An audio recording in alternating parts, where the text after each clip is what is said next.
It's a gene injection ceremony for high schoolers. Each of them will be injected with a special serum containing the primal genes of all magical beasts ever recorded. After the injection, students will absorb one random gene and awaken as a beast. The professor warns them not to panic after the injection and to calmly accept the surge of power. All the students are overwhelmed with their new power and can barely hold on. But when Yi-Hee injects himself with the serum, nothing happens. Even the professor suggests that he received a defective injection. One of the girls immediately starts laughing at our MC. But as soon as she comes closer to tease him, a strange feeling fills him. Instead of one gene, he receives an infinite monster template that allows him to acquire all beasts' abilities and traits. His body is suddenly filled with a surge of energy and incredible strength, and his bully classmate is thrown back several meters, and all the other students are unable to remain standing. They are shocked by such power because everyone thought he was the ultimate loser, and now they are all at his feet. Right then, a voice comes through the loudspeaker. All awakened students are to report to the testing building immediately. It's time to analyze their magical beast genes and martial arts levels. The machines inside will reveal the true extent of each student's power. One by one, students step up for their results. Xinyuan awakens a third-tier bloodline, Swift Spine Bug.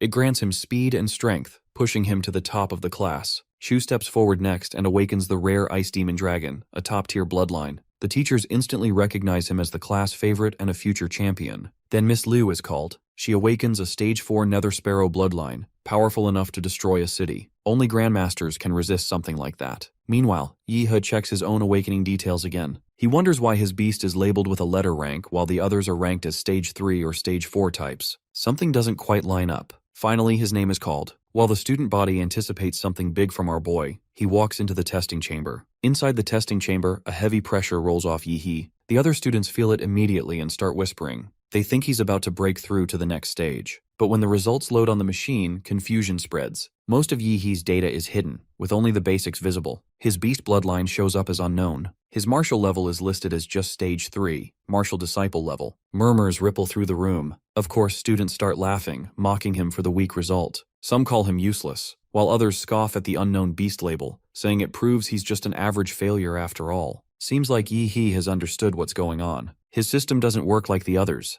The testing machine can't recognize the infinite monster template he possesses because it doesn't operate on stages or bloodline tiers. He can upgrade his monster template infinitely by doing quests or accumulating reputation. And this is something completely outside standard classifications. That makes Yi-He smile because his power isn't weak, it's just different. And once he meets the right conditions, he'll be able to draw monster templates without limits. That means endless growth. If he plays it right, he can rise above everyone and become the king of monsters. A few days later, Yi-He requests to study from home. His teacher frowns, clearly skeptical. He assumes Yi-He just wants an excuse to slack off. But Yi-He argues that he wants to grow stronger and finally do better. He knows he's far behind the others, and that's why he needs extra time and focused training to catch up. The teacher warns him. Even with awakened powers, he won't pass the entrance exam without solid fundamentals. He suggests repeating the year and trying again next time, instead of setting himself up for failure. Yi-He doesn't back down. With sparkling eyes, he pleads for a chance. He swears that his bloodline gives him what he needs to push through. All he asks for is the opportunity to prove it. Eventually, the boy's sincerity cuts through the doubt, and the old man agrees to the request, but warns Yi-He not to get his hopes up. Yi-He leaves school and heads straight for the Ansheng Warrior Center. As he walks, he reveals to us that he has over $1 million in starting funds. After the accident, the insurance payout and a mortgage on the family home gave him the capital he needs. Now he sees two clear options: train like a warrior or find a way to improve his compatibility with the Demora template.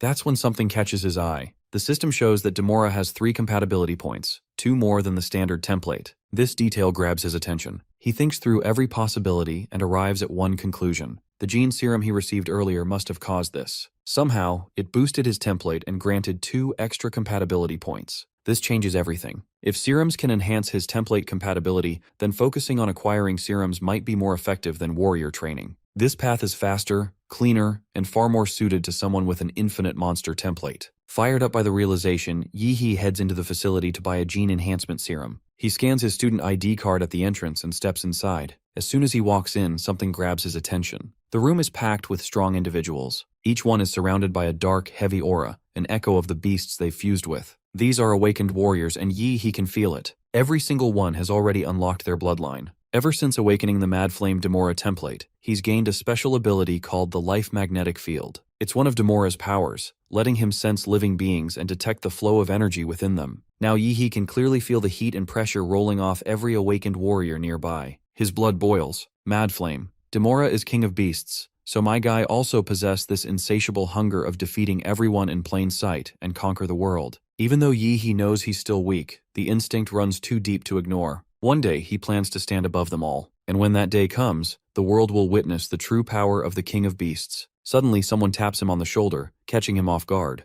A stylish woman stands behind him, and teasingly, she suggests not to stare at people so openly. Yi quickly apologizes. The woman waves it off, saying it's normal for new awakeners to lose control. Most can't help it at first. He asks if she can help him find the gene medicine. She affirms, explaining that while gene medicine is effective, it's also expensive. Worse, the body builds resistance over time, making future doses less useful. Her advice is clear. Use them only after hitting a bottleneck, when regular training can't carry you any further. Yi asks how much it costs. She says at his current level, only beginner potions will work, and each one runs about 400,000 yuan. Well, that number hits him hard. Even with everything he has, he can't afford 5 doses. He tries asking for a discount, but the woman laughs before handing him a business card. As a veteran warrior, she tells him he can get a referral discount by using her name. Yi waves goodbye and thanks her with a grin. She smiles back, wishing him luck. From somewhere nearby, someone watches silently, their glowing blue eyes fixed on Yi, ready for what's coming next. First, he goes to receive all the money he has left. Then he visits the warrior's weapon shop. All the weapons are extremely expensive, but not that he can have any choice in the matter. After a long spending day, he finally injects himself with all the serum he bought. With effects taking place, his stats begin to spike. One after another, values climb. The mutation pushes his body to the edge. Every muscle feels like it's burning. But at last, he's finally leveled up, a thought that brings great joy to our boy. For the first time, he genuinely believes he has a shot at dominating the college entrance exam. Even with a cheat-like ability, it means nothing if it can't push him past the true geniuses of the world. To climb his ranks further, he sets his sights on the secret realms. These otherworldly zones are ranked by danger, from E-class to the catastrophic S-class. S-class realms hold beasts so powerful that if they ever escaped, the world wouldn't survive. Today, Yi arrives at Ancheng number 3, an E-level secret realm reserved for rookies. He heads to the counter, books his entry, and signs the standard death waiver. Moments later, he stands before the realm's glowing portal and locks in his ambition. He's going to become the king of beasts. With that, he charges forward into the rift, diving headfirst into the pulsing energy. On the other side, Yi lands like a hero. The realm stretches endlessly, scattered across the stars of Kenglin, Anhui, and Taijin. He's read about places like this before, but seeing it in person is something else entirely. It's breathtaking. While he marvels at the landscape, a red creature watches him from behind. It's a blade-fang rabbit crouching low in the grass. When it lunges towards him, Yi doesn't flinch and grabs it midair with one hand, slamming it to the ground. Well, my guy had sensed it coming long before it moved. That's the power of his life magnetic field, Demora's special sensory ability. By crushing it, he finishes the beast. He checks the rabbit's magic core he has acquired, and estimates the value at around 1,000 yuan. For a few seconds of effort, it's already more than what some people earn in a week. Still, he knows this pace won't get him far. Low-level cores won't cut it. It's time to hunt something stronger. A massive figure suddenly appears in Yi's path. It's a second-rank demon corpse bug, exactly the kind of opponent he came here to face. My guy grips his blade and is ready to fight. Drawing from memory, he recalls the monster encyclopedia's details and targets the beast's weak point, its soft abdomen. The demon corpse bug retaliates by firing a swirling blast of energy. Yi gathers his strength, charging up a wave of martial energy. He launches a full-power hyper beam directly into the monster's path. Before the dust settles, another beast emerges from the shadows. This one unleashes spinning purple projectiles from its mouth. Yi's eyes widen as he realizes its mandibles are built to fire deadly ranged attacks. One projectile slams into his body, sending him crashing backward. He grits his teeth, frustrated by the damage and the ruined outfit. His martial skills clearly aren't enough to keep up with this level of beast. He blames the original body's weak foundation, both academic and martial, for holding him back in critical moments like this. With no other option, he activates the Mad Flame Demora bloodline, Emperor Demon. His body ignites with energy as his strength jumps from 15 to 21. Power surges through his limbs while the demon bug roars in rage, preparing to charge again. The monster lunges forward with wide jaws. Yi drops low, his claws with energy as he dives toward his enemy. He strikes with beast-like force and finishes the second-tier demon corpse bug in one clean motion. Still radiating heat, Yi inspects the damage. The venom has already begun corroding his weapon. He mutters under his breath about the sword being a scam, annoyed by its poor resistance. Suddenly his stomach tightens due to hunger, and conveniently enough, he smells something appetizing in the air. Yi-he turns toward it, eyes landing on a green-grade magic core emitting a surprisingly rich aroma. It's the magic core of the monster he just killed. Despite the evident risks, he proceeds to consume the stone. As soon as he swallows it, energy bursts inside his body, spreading through his limbs. The system flashes an update. His compatibility with the Mad Flame Demola template has increased slightly. You see, even cheap magic cores can improve compatibility more efficiently than high-priced potions. This stone gave him the similar results which he would have gotten after consuming 4 bank-breaking serums. He can't believe how much money he wasted on pay-to-win gene potions. It is then that Yi-he makes a decision. He's going to hunt all night to make up for the losses. Activating his life magnetic field, he sends out a pulse to scan the surroundings and locks in on nearby targets. By the next afternoon, his compatibility reaches 9%. His physical stats also climb to 15.8.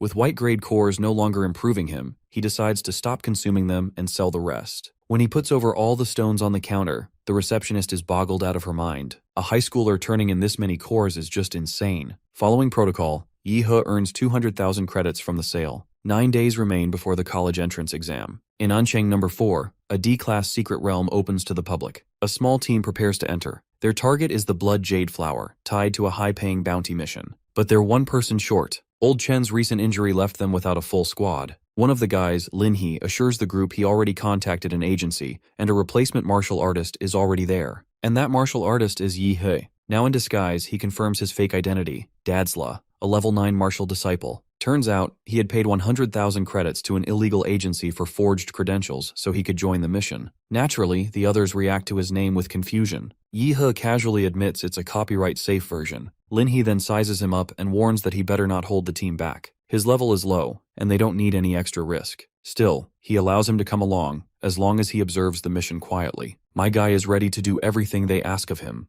Eventually, the group crosses into the secret realm by vehicle, driving through the shimmering portal with the Blood Jade Flower as their goal. They are heading toward an oasis where the Blood Jade Flower is located. Also, a powerful Tier 2 monster with an elite bloodline is guarding that flower. Meanwhile, Yi-he surveys the terrain. Unlike the lush rainforest he explored last time, this realm is nothing but wide-open desert. Without warning, a swarm of earth demon rats bursts from the sand and gives chase. The captain reacts instantly, shouting for Hood to handle it. Without a word, Hood gets ready with his blades. As the rats close in, Hood unleashes a set of massive bladed weapons, slicing through the attackers with ruthless precision. One after another, the rats are shredded mid-chase, exploding into dust as the vehicle speeds through the desert. Once it's over, Hood calmly confirms the threat is handled. Yi-he watches from his seat, quietly noting how efficient and brutal Hood's combat style is. In the distance, the desert stretches wide under a sky of glowing planets. A green oasis sits at the center, likely marking the location of the Blood Jade Flower. The team advances on foot beneath a burning sky. Yi-he wonders why they aren't using the vehicle to cover more ground. Lin-he explains the reason clearly. If they drive any closer, the engine noise will draw nearby monsters. From here on, they travel quietly. Roles are also assigned as they move. Xiaoxia will use a stun grenade, while Wu and Hood will handle trap placement. Old Lu is in charge of cover fire while Lin-he leads the frontline assault. As for Yi-he, he's told to stay back and observe. My guy quietly agrees, keeping things simple. Finally, they put their plan into motion.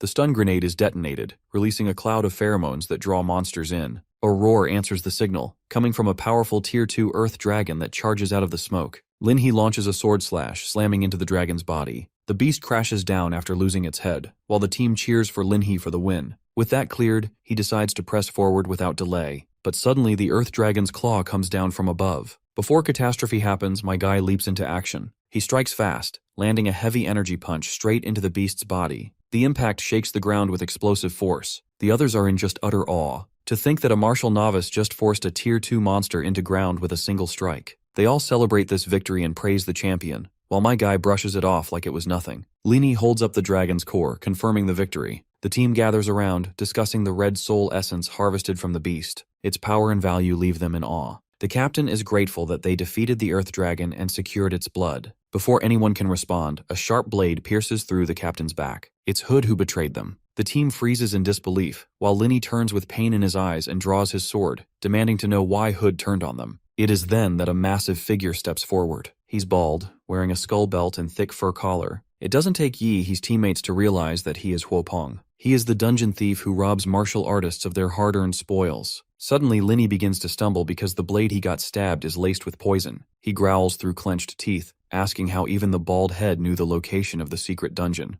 It's then that Yi-he realizes the truth. There was hidden information embedded in the blades Hood used earlier to dispatch those hounds, planted with intent. Seeing how cunning our boy is, Hood smirks and mocks our boy, telling him to stop chasing death and go back to school. But my guy doesn't flinch and replies that he plans to take first place in the upcoming exam. The bastard then throws those same poison-laced daggers, but my guy catches them bare-handed and burns them away with his blue aura. Seeing this, Huoping's interest has increased in our boy. Hood, on the other hand, decides to go ballistic and throws a barrage of daggers at his enemy. Yehe counters with a burst of fiery energy, fully unleashing his strength. Hood then vanishes from his place and appears right behind our boy, attempting to drop in with a devastating technique, Mountain Splitter. Yehe answers with crackling electricity and fires a piercing bolt of energy that directly makes its way through Hood's heart. Seeing the bastard down for the count with just one strike, Captain Linny and the others are stunned. The supposed novice just took down Hood in one strike. As my guy is aura farming with his enemy dropping from the sky, Huoping is shaking in his boots. He demands to know what kind of powerful family Yehe comes from. There's no mistaking it, he recognizes the gene technique. Yehe answers coolly, saying he's from the Damonra clan, and throws in a sharp remark about Huoping's growing desperation. The enemy responds with a roar of dominance and lets go of his human form. He has activated his bloodline transformation, unleashing the terror of Tyrant Terror Black Bear. His muscles swell and his body mutates into a towering beast. Using the martial technique Peak Shaker, he charges forward. Yehe strikes first, aiming low. His attack lands hard against the beast's legs, but Huoping swings back with a spin punch. His massive paw slams into the earth, blasting debris in all directions. Instead of towing around with this bastard, my guy decides to end this. He channels everything into one strike, core-fused mountain-crushing fist. The technique helps him unleash a barrage of devastating blows, pounding his enemy to the point that the bastard is no longer in the state to fight. His teammates stare from a distance, struggling to process what they just witnessed. The so-called martial novice just brought down a powerhouse. The injured bastard's voice grinds out a final curse. He calls Yehe's gene technique despicable and swears that he'll be punished eventually. Yehe doesn't respond with verbal jabs, because his blazing blue fist is more than enough to shut this guy up.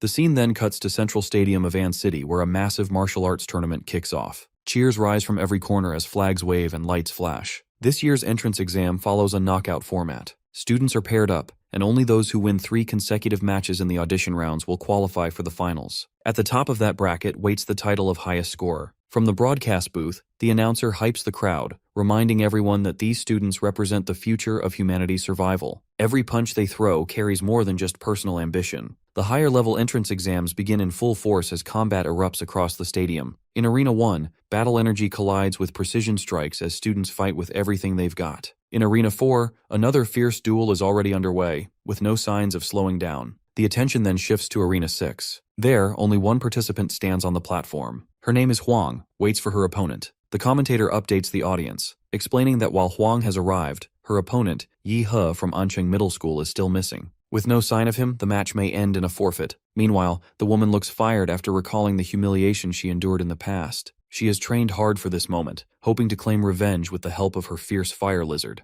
But once again, the one person she wanted to face didn't even bother to appear. Meanwhile, students and spectators mock Yehe, calling him a coward for failing to show. The referee raises his hand and prepares to confirm the forfeit. Then everyone notices that the sky is shifting. A streak of blue light cuts through the clouds. It's our boy, descending from the sky like a goddamn meteor and crashes into the arena floor with thunderous force. The ground shakes as dust and debris scatter from the impact zone. Huang flinches, thrown off balance by the blast. She is unable to make sense of what's happening. From within the smoke, Yehe launches straight into action, driving his foot into Huang's face with overwhelming force. That single kick lifts her into the air and sends her flying across the platform. After knocking her opponent, my guy is farming some extra aura by acting nonchalant. Huang lies defeated on the ground as the announcer declares Yehe the winner. The crowd erupts with excitement, cheering for his strength and praising the legendary sky kick that ended the match. Also, our boy's power stems from the blood jade fruit he got from the captain for saving their lives back then. As expected, the tournament bracket updates, showing Yehe advancing to the next round, now scheduled to face Long Tao. But once again, my guy defeats Long Tao from Ancheng 4 Middle School with a powerful blue energy strike. In the following round, Yehe knocks out another opponent from a different middle school, securing another decisive victory. The crowd celebrates his back-to-back wins, shouting that he's become a one-kick Superman thanks to his unstoppable performance. With 3 victories behind him, Yehe clears the audition phase and moves into the 3rd round of the tournament. University scouts immediately gather around him. Each one tries to recruit him, offering praise and promising scholarships. Surrounded by officials and representatives, Yehe calmly repeats the question they keep asking and states his answer. He declares that he plans to enter Huadu University. Some nearby voices question the decision, warning him not to be overconfident. Huadu is one of the top martial arts universities, and getting in is no easy task. But my guy is clearly determined to prove them wrong and claim first place by strength alone. Shortly after, officials approach him and request a re-evaluation of his martial arts level. Of course, the results shock everyone. Yihe's cultivation stage has jumped from 3rd to 9th in just half a month. My guy spins this story that he trained inside a dangerous secret realm, motivated by his father's final message. The revelation leaves the crowd stunned. Word spreads quickly that Yihe has already broken through his genetic lock. The officials leave immediately to report the news. Well, Yihe isn't liking all the attention he is getting. While other students prepare for their matches with family members cheering them on, Yihe stands alone. He reflects quietly, realizing there's no one waiting to support him. No parents, no friends in the crowd. The feeling settles in, he's truly on his own. But it seems like he is wrong. His teacher watches the match on broadcast and offers a small cheer in Yihe's direction. Yihe walks into the arena with full confidence for his next promotion match. His opponent is Luo, a strong fighter with elite lineage and a powerful bloodline. The bastard mocks Yihe the moment they face off, but my guy stays composed. He knows the outcome will be decided by strength, not words. As the match begins, Luo activates his bloodline awakening and unleashes a martial technique, Dashing Lightning Claw. The attacker surges forward with speed and raw energy, attempting to grab our boy's face with this creepy claw. Yihe stands still and only bothers to raise his hand to stop his enemy. He mocks the weak force behind this attack and starts twisting the arm, making Luo cry out as his hand is crushed effortlessly. Yihe lifts him into the air and smashes the bastard right back into the ground. The slam is so powerful that it literally demolishes the flooring. And once again, the announcer declares Yihe the winner. Even the host is shocked. Luo was one of the tournament's top seeds, and he didn't land a single blow. Online, fans explode with excitement. They praise Yihe's calm presence and unbeatable strength, calling him a true master. In the stands, the crowd is cheering for the one-kick man and naming him a sure finalist. As Luo is carried off on a stretcher, a new rival stares from across the arena. He watches Yihe with admiration and quietly declares that he intends to face him in the final. At Huadu University, the admissions office takes notice and quickly orders a full investigation into Yihe's record. Meanwhile, matches continue in the neighboring arenas as the second group of candidates move into the next round.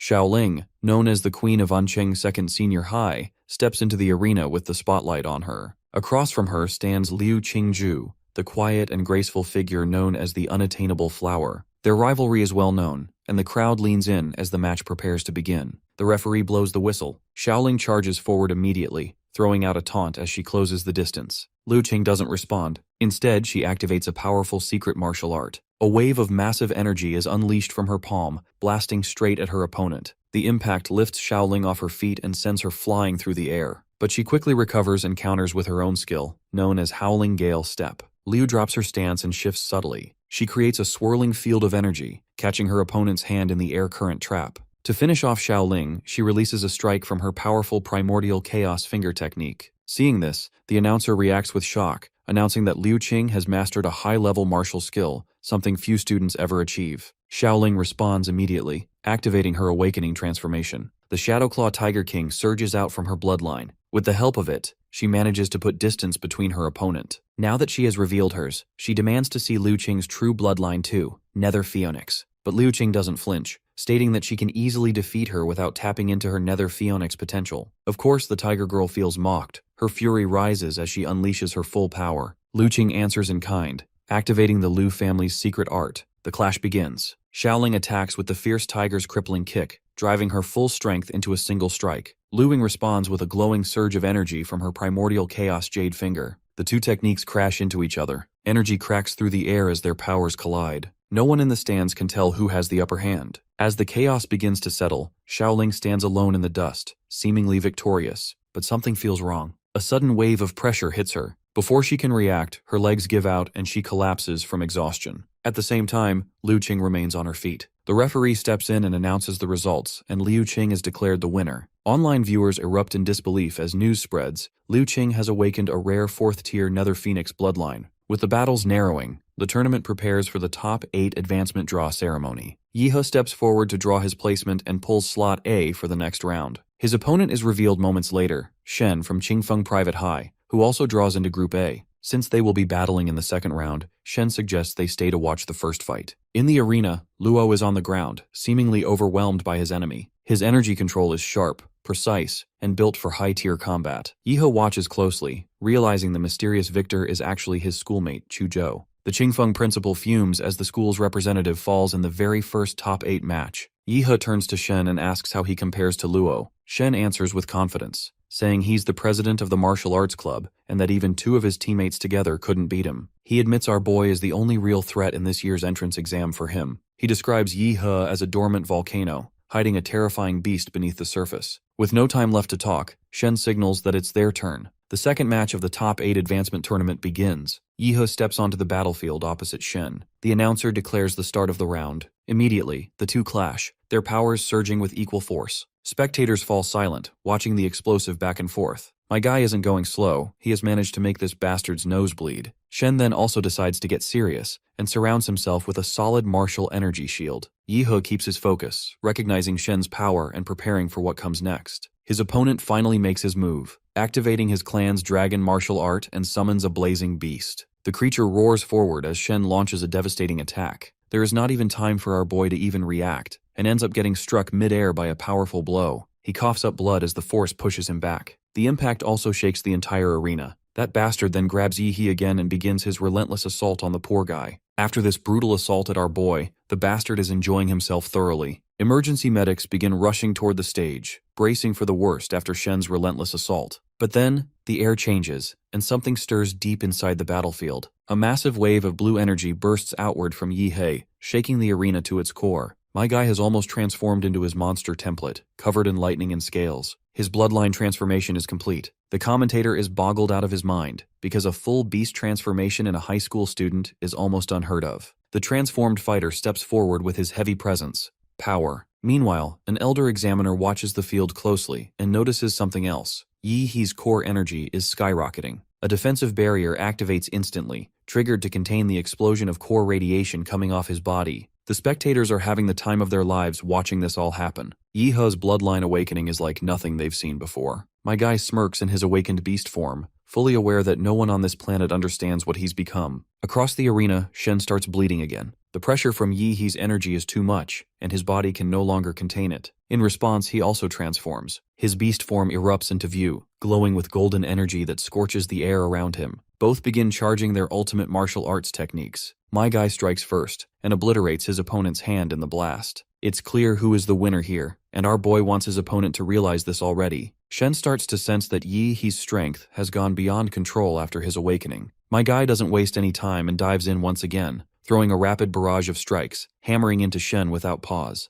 The both contestants continue to fight, with Shen trying his absolute best to gain the upper hand. But at one point, he learns it the hard way that he doesn't stand a fucking chance against this beast of a man. Before Yihe throws a finishing blow, Shen forfeits. Yihe is utterly disappointed that the match has ended even before it started. Regardless, Yihe is officially declared the winner. Online, the response is instant. Fans joke that our boy didn't even go all out and his opponent surrendered like a pathetic dog. Clips of the battle flood every platform, and social media explodes with praise. Meanwhile, the principal explodes in anger over Shen's surrender. He threatens to cut off all support unless Shen repays what's owed. But Shen silences him with a single gesture. He grips his shoulder and explains flatly that he surrendered to avoid permanent damage. He warns this fatty that strength isn't something that can be controlled with threats. The principal stays silent for a moment, then quietly agrees, clearly shaken by the intimidation. The top 4 finalists of the tournament are finally announced, and Yihe's school dominates the board, securing 3 of the 4 available spots. Their principal can't hide his excitement, already imagining to promote Yihe's teacher for raising such exceptional kids. Meanwhile, Yihe walks up and pulls his match assignment. Once again, it's Group A. Across from him,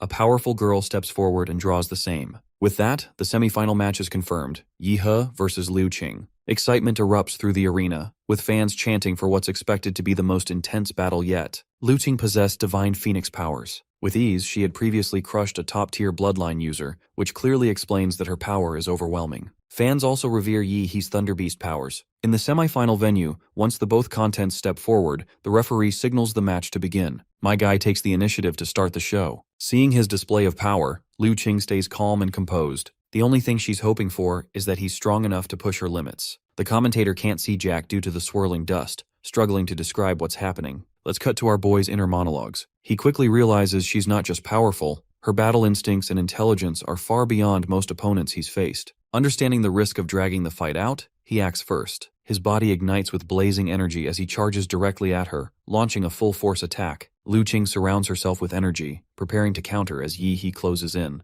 At the last moment, he spins into a sweeping strike, trying to catch her off guard. She reacts instantly, blocking just in time, but the move surprised her. My guy leaps again, driving his energy into a direct punch aimed straight at Liu Qing. Clearly, my guy isn't giving her a single chance to strike back or fall back, overwhelming her clearly. After this continuous back and forth, she decides to act for real this time. She activates her bloodline, awakening the force of the nether bird. Her eyes glow with intensity as she warns Yi He that she may not be able to control her strength in this state. Yi He isn't bothered. That's exactly what he wanted to hear. He explains that until now, he was only using half of his power, and he's ready to fight seriously. Liu Qing dives toward him at full speed, unleashing a devastating strike. Yi He roars, power surging through his limbs, and counters with explosive force. Their blows collide. An impact sends a shockwave across the arena. The audience shields their eyes as the blast expands outward. Meanwhile, the girl finds herself in utter disbelief when she notices this overwhelming force surrounding our boy. After preparing himself, Yi He unleashes a concentrated beam of energy blasts from his mouth, cutting across the arena in a straight, unstoppable line. Liu Qing stands there in order to counter it. When the beam strikes her, she redirects the blast using her enchanted feather. The energy scatters all over the arena, and some of it goes straight towards spectators. But a barrier absorbs the impact before it could hit the common people. Turns out it was the mayor of the An City, Huang Qing, who conjured up that barrier. After watching this explosive battle, he declares that the strongest guardian in An City's history is being born today. On the battlefield, blood drips to the floor, and it certainly belongs to Liu Qing, who remains upright, though her body is damaged. By now she is sure that she can't beat him. Yi He's single attack broke through her strongest defense. The pressure she's carried since childhood returns all at once. Memories of her struggle surface, the strict expectations, and the weight of her family's legacy pressing down on her shoulders. Her ancestors had placed all their hopes on her. Her mother's cold voice echoes in memory too, reminding her that victory wasn't optional. It was the only path she had ever been given. Meanwhile, Yi He stands there, clearly undefeated. Liu Qing can't stomach her defeat. With the last of her strength, she charges forward in a final burst, giving everything she has left. But the guy stops her cleanly, catching the attack mid-air. He then charges his fist again, and continues to slam her into the ground, pushing her beyond her limit. Eventually, Liu Qing reaches her threshold, the intensity of his blows tearing through the resistance she had left. The dormant energy inside her suddenly surges. As she unleashes her final transformation, her wings flare wide majestically in the sky, glowing with the combined power of lightning and purple flames. Yi He watches calmly, unleashing his own powers in return. He activates his strongest body technique, fusing martial force and elemental energy into one form. From that point, he leaps towards her with his technique in tow. Their clash begins, and this time the both look like two majestic deities duking it out with each other. Like literally, their exchange of blows is so rapid that I can't even follow what in the hell is going on. From the sidelines, the announcer begins to panic, realizing that neither fighter can fully restrain the energy they are wielding. As her attack heads towards our boy, he prepares himself and uses a hidden genetic technique. A massive golden wall bursts from the arena floor, ready to defend our boy. As the opponent's energy strikes the wall struggles under the pressure and eventually breaks apart. Spectators stare in shock, wondering what just happened. Some worry that if the mayor doesn't step up, the entire arena may collapse. The man in question is also tensed up as well. His eyes follow the damage across the fractured barrier. The sheer force generated by Yi He and Liu Qing's combined power had overwhelmed it instantly. Meanwhile, back in the arena, blood trickles down Liu Qing's hand as she forces herself upright. Every movement sends fresh pain through her limbs, but she remains kneeling, refusing to fall completely. Yi He steps forward to face her fallen opponent. Liu Qing lifts her head and stares at him in disbelief because her strongest attack left barely a mark. Yi He delivers a final warning, noting the radiation now spreading through her body. Without immediate action, the damage will be permanent. Liu Qing's body trembles and she cries out, her voice breaking as she demands to understand why the fight had to reach this point. Yi He crouches calmly in front of Liu Qing and meets her gaze without hostility. He is actually impressed by her fighting spirit and resolves to not give up. Internally, the girl also admits that the only thing going through her mind while fighting was desire to win. And most of all, her desire to fight wasn't just limited to victory, she was actually enjoying herself. My guy, meanwhile, helps her recover by giving her some of his mana. He reminds her that she was thinking too much while fighting, which inevitably led to her fall. So on a good note, he desires to fight her once again in future whenever she is at her prime. With that, the battle ends, and the announcer declares his victory in the first semi-final match. Shortly after, Chu claims his own victory with ease and advances to the final round. The final match of Anqing High School begins. The arena fills with tension as Yi He and Chu face each other under the watch of the massive live broadcast audience. Chu draws his glowing sword, radiating aggressive energy as he prepares to strike. Yi He smirks in response, not worried in the slightest. Chu charges with a spinning slash, coming at our boy with 7 clones of the blade, while Yi He gathers energy around him, preparing for a counterattack. When he strikes his explosive fist against the opponent's sword, the explosion of force sends shards and impact waves in every direction. Of course, the impact of that punch was heavy, forcing Chu to comment on Yi He's brute approach. Instead of hunting down the real sword, Yi He attacks every clone in his path with sheer force. By now, Chu is sure that none of his defensive strategies are going to work against this monster. Despite the setbacks, Chu decides to take another approach. With close combat no longer an option, he chooses to strike from a distance and exhaust his opponent. Energy builds rapidly around him as he summons a giant fierce dragon formed entirely from raw power. The dragon roars forward, charging at Yi He with unstoppable momentum. Activating his bloodline ability, Chu releases the power of Ice Pulse. Freezing energy floods the battlefield, spreading outward in a rapid surge. Jagged spikes of ice erupt across the terrain, generating a towering ice mountain that seals Yi He inside.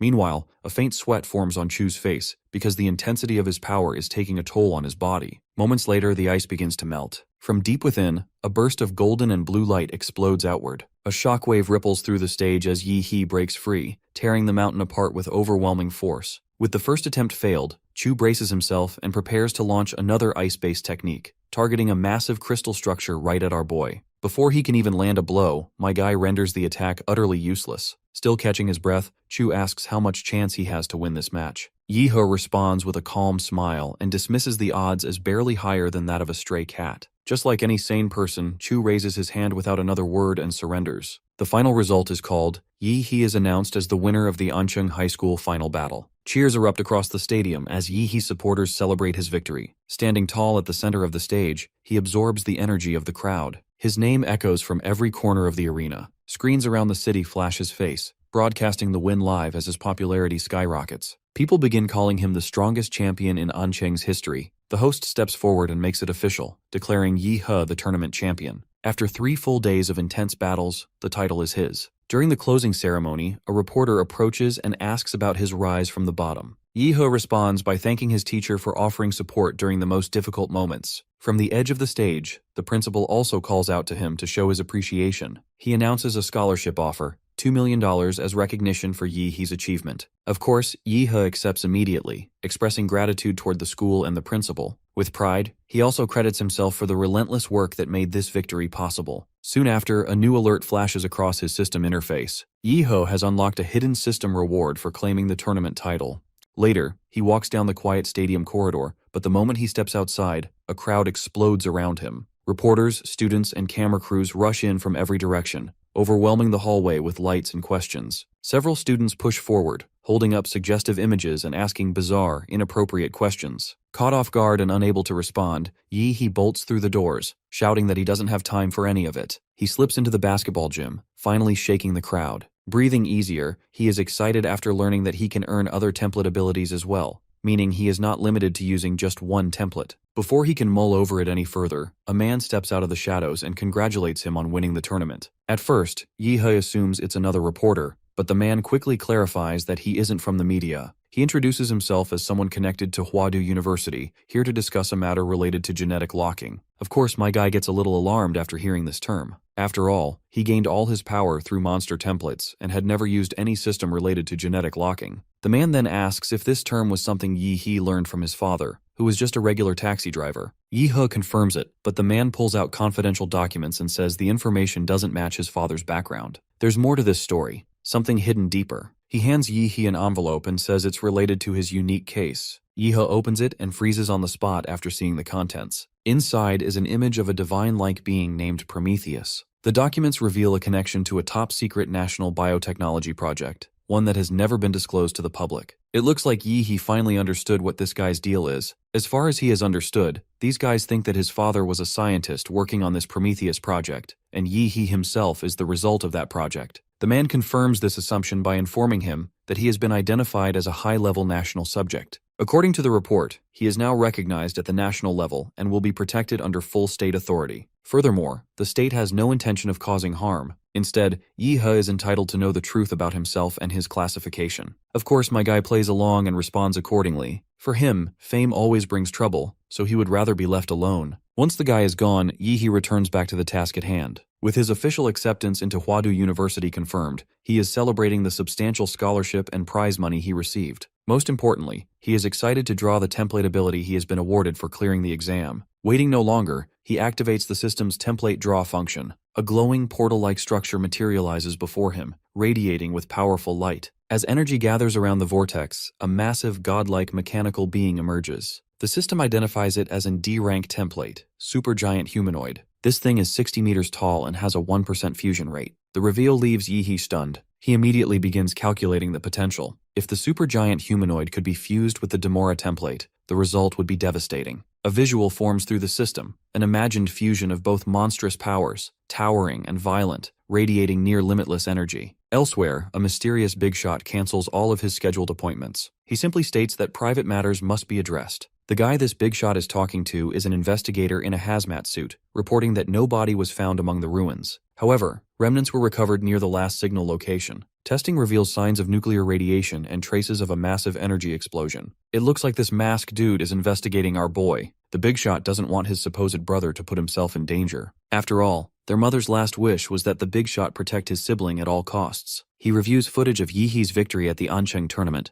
but laments his little brother won't be able to enroll in any university. Back to Yi He stands there holding a mysterious package in his hands. He turns it over and opens it cautiously, wondering if the contents will help him in the upcoming secret realm exploration. Inside is a handwritten letter. He reads the note and learns of an ancient artifact discovered in the realm. The details leave him stunned, and stares at the letter in disbelief, surprised that anyone still writes by hand in this era. As the sun sets, Redwood Mountain in An City glows under the fading light. A massive crowd has gathered at the trial site, thousands standing in anticipation as the secret realm event approaches. Among them, we see Chu greet Yi He with confidence. Yi He observes him carefully, noting how much stronger he seems since their last meeting. Curious, he asks which university Chu plans to apply to. The guy answers with Huadu University, which clearly means that the two of them might still end up at the same school. Suddenly, Yi He senses a subtle sadness in Chu's demeanor. Right then, a loud announcement rings out over the mountain, calling all participants to attention. In the sky above, a dimensional rift begins to crack open. The rift pulses violently as a massive dark creature with multiple heads starts to emerge from the void. Above Redwood Mountain, the monstrous beast hovers in the sky. Participants scattered across the battlefield stare upward, stunned by the creature's overwhelming presence. Amid the rising tension, a red-haired warrior steps forward and rallies the group, ordering them to take down the demon and charge into the secret realm. Combat erupts instantly, with so many people charging at one creature only. By now, the poor creature is regretting his decision to come here. Inside the Redwood Mountain secret realm, Yi He and the other participants are trekking through the realm's terrain. As they walk, Yi He detects a sharp metallic scent thick in the air. From the forest's edge, a swarm of demonic creatures emerges. Their twisted forms rush forward, charging in from every direction. Right away, an immediate order goes out across the group, eliminating the monsters first before anything else. The fighters respond without delay, and blades and energy strikes tear through the swarm. As the warriors are cutting down the monsters left and right, Chu is also doing his part. But just as he is about to get attacked by one of the monsters, our boy helps him out. Speaking of our boy, Chu glances behind him, only to find dozens of demonic beasts lying in a melted heap nearby, their remains dissolved down to bone and smoke. He gets shocked when he realizes that it's Yi He who killed all of these creatures. It's revealed that he's been using large-scale nuclear radiation strikes, quietly destroying the cellular structures of the monsters, without leaving a trace. Observers watching are shocked by the speed and scale of the clearing. Some express doubt that a high school student could be that powerful, but others recall the strength shown during this year's live broadcast, reminding them how exceptional the top candidates truly are. Yi He and his team stand ready, power radiating from their bodies as they maintain formation. After the intense battle, the leader of the Beast Tide has finally been defeated. The remaining monsters have retreated, marking the end of the assault. Meanwhile, my guy went all Green Goblin and swiped every stone he managed to find. Though he isn't sure how he's going to travel with all this baggage, his friend Chu lends him this ring that can help him carry the supplies. Just then, the powerful senior warrior who defeated the beast leader returns. Relief spreads through the survivors seeing the big shot back. Without his intervention, the outcome would have been far worse. The big guy turns his attention toward our guy and introduces himself. His name is Wu Sen, from the An City Silver Wolf Group. He directly praises our boy for his performance. He is impressed so much that he offers an S-rank contract to join their elite squad. The contract includes university backing and high-level benefits. Of course, those watching react with disbelief. After all, even top university students rarely receive offers of this caliber. Before Yi He can respond, a girl arrives riding a black flame beast. She teases Wu Sen for showing up so early just to swipe up all the potential candidates. She then also invites Yi He to join their smaller organization, offering 15% of their monthly cultivation resources. Well, the deal is unusually generous, equivalent to a shareholder-level benefit. And once again, the surrounding crowd reacts with shock. But Yi He declines both offers politely. He states clearly that he's not interested in joining any teams for now. Despite the rejections, he shakes hands with both representatives, leaving the door open for future cooperation. With the beast tide repelled, Yi He and Chu turn their attention back to exploration. They leap into the sky, scouting the terrain from above as the forest stretches out beneath them. The two land atop one of the massive red trees, scanning the vast landscape. Suddenly, Chu spots something strange. In the distance, enormous beings tower like mountains. While Chu is feeling a wave of apprehension, my guy is getting turned on after seeing these massive guys. He then continues scanning. With his life force radar, he maps the distribution of all living creatures in the area. Most of the forest pulses with life signals, but one zone is completely blank. A vast section of the southeast reads as a void. This anomaly is so suspicious that he is sure there must be something big. When there is smoke, there is fire. Without any hesitation, he decides to head towards Stud Lake. A while later, Yi He suddenly finds Sister Yuli in the forest. The girl is here with two teammates beside her. Yi He walks up beside them, asking how long they've been inside the realm. Yuli explains that her team only arrived recently and has been scouting the lake area. Yu Yang suddenly bursts from the surface of the lake. The guy excitedly shouts that they've struck gold, claiming to have discovered something beneath the lake. He tells the others that ancient ruins lie below the surface, and the group cheers together. Yi He,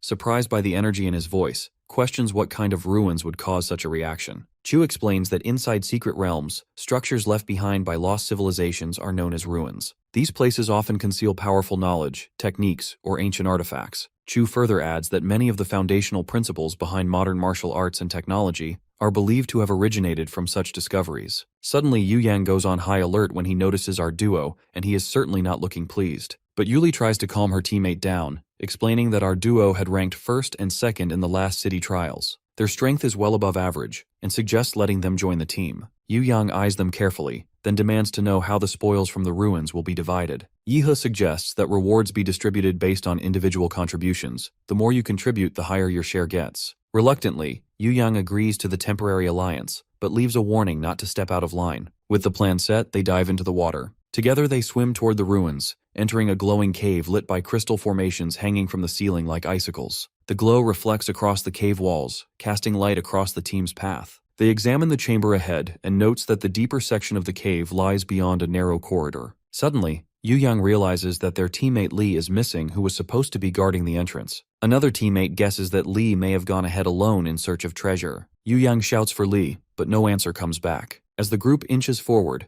Chu asks whether any precautions were taken against potential monster threats in the underground area. One of the girls responds, saying she and Li placed detection bombs near the ruins, but not a single monster has appeared. She doubts whether they should continue, especially now that Li has vanished without a trace. Yu Yang reacts with anger and shouts that they must continue. Fortune is ahead and only cowards turn back. Those who fear risk can leave now, while the rest must move forward. As expected, his declaration silences the group. Under pressure, no one steps away. Each person steadies themselves and begins moving through the glowing underground corridor with caution. As they go deeper, our boy can sense the danger ahead, but there's no time left to assess the situation further. The danger has already begun. In his mind, he realizes that Yu Yang and Li finding this hidden route in such a massive underground cave is too precise to be coincidence. The path they followed was likely a trap. Even so, Yi He doesn't falter. He smirks slightly, confident in the trump card he has yet to play. The group proceeds into a vast underground chamber. There, eerie green vines crawl across the walls, pulsing faintly with energy. As they look closely, they come to notice skeletal remains wrapped tightly in vines,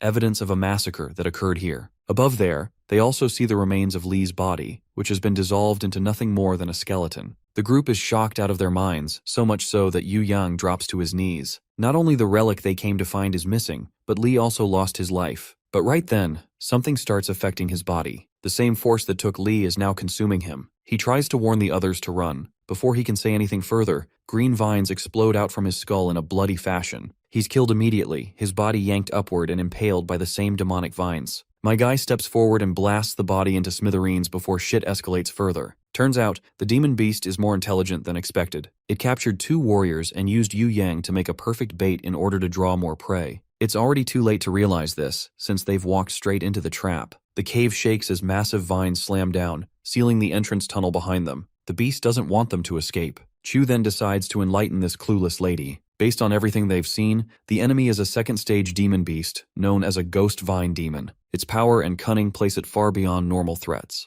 Yuli's eyes go wide in disbelief because a king-level beast is something none of them are equipped to face. But my guy isn't fazed at all. He doesn't care about the classification. The only thing on his mind is smashing the monster to pieces. The ground shakes under the weight of his power as the first strike launches. At that moment, another force enters the chamber. A powerful man charges forward, his presence fierce and commanding. Our boy notices this mountainous man. Looks like it's the same man who was digging in our boy's background. He explains how he traced Yi He using radiation he left behind in the mountains. Even after suppressing his presence and trailing behind through stone walls and collapsed tunnels, he managed to follow Yi He into the cave undetected. Now he's here to finish what began long ago. The one who escaped their ambush before is finally within reach. Yi He glances at the furious man charging toward him, casually feigning confusion over the attacker's identity. The man, shouting in rage, launches a reckless attack. Mid-charge, he's suddenly entangled by a set of hidden vines coiling from the ground. He realizes too late that he's stepped into the ghost vine demon's lair. Panic replaces fury as he struggles, yelling that the demon is now targeting him, suspecting it may have been Yi He's plan all along. Yi He reminds this brute that these veins have the ability to absorb spiritual energy and rage. The man then unleashes a massive energy blast across the battlefield.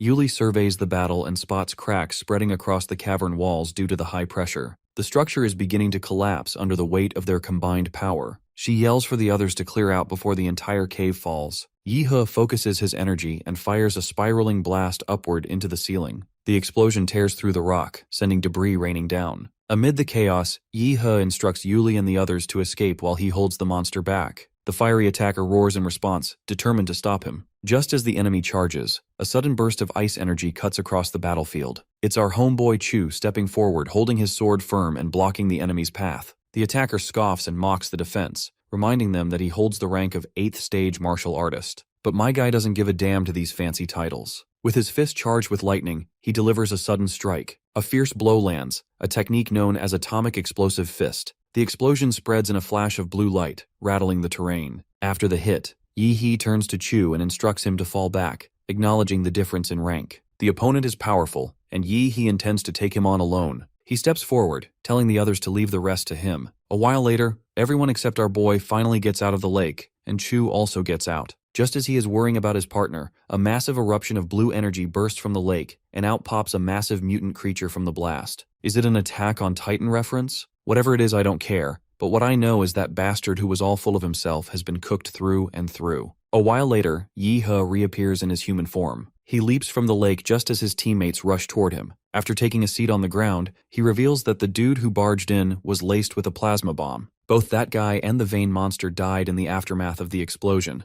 With their joint venture coming to an end, the both teams decides to part ways. He offers polite farewells to Yuli, promising to repay their support once they escape the secret realm. Now the both boys are alone to grind their asses off and collect as much loot they can. After they're exploring together, they return back and visit the appraisal center. Yi He slams his bag on the counter. The receptionist warns him to show caution with the loot he has gathered. If damaged, he won't get shit in return. He apologizes and begins placing bags on the counter calmly. Each one is filled with resources. One after another, they stack up. By the time he places the final bag down, the receptionist stares in disbelief, barely able to keep up. She hesitates before asking if he's finally finished unloading. Yi He smirks and tells her to begin the calculations, adding that he still has plenty of spirit medicines waiting to be appraised. Not long after, people gather near the center as they start to recognize the rare herbs in Yi He's possession. The crowd is totally stunned by their high value and rarity. Meanwhile, my guy is busy mentally sorting through his inventory, planning to sell off the lower-grade magic cores. After all the exchanges, his account receives a credit transfer of 27 million yuan after the sale. My guy exits the center, preparing to sell the appraised spirit herbs next. But suddenly, a luxury car pulls up in front of him. An older man steps out, the owner of Ping Pharmacy. He greets Yi He directly, mentioning that he heard about the herbs Yi He had brought in. He offers to buy them at a price above market value.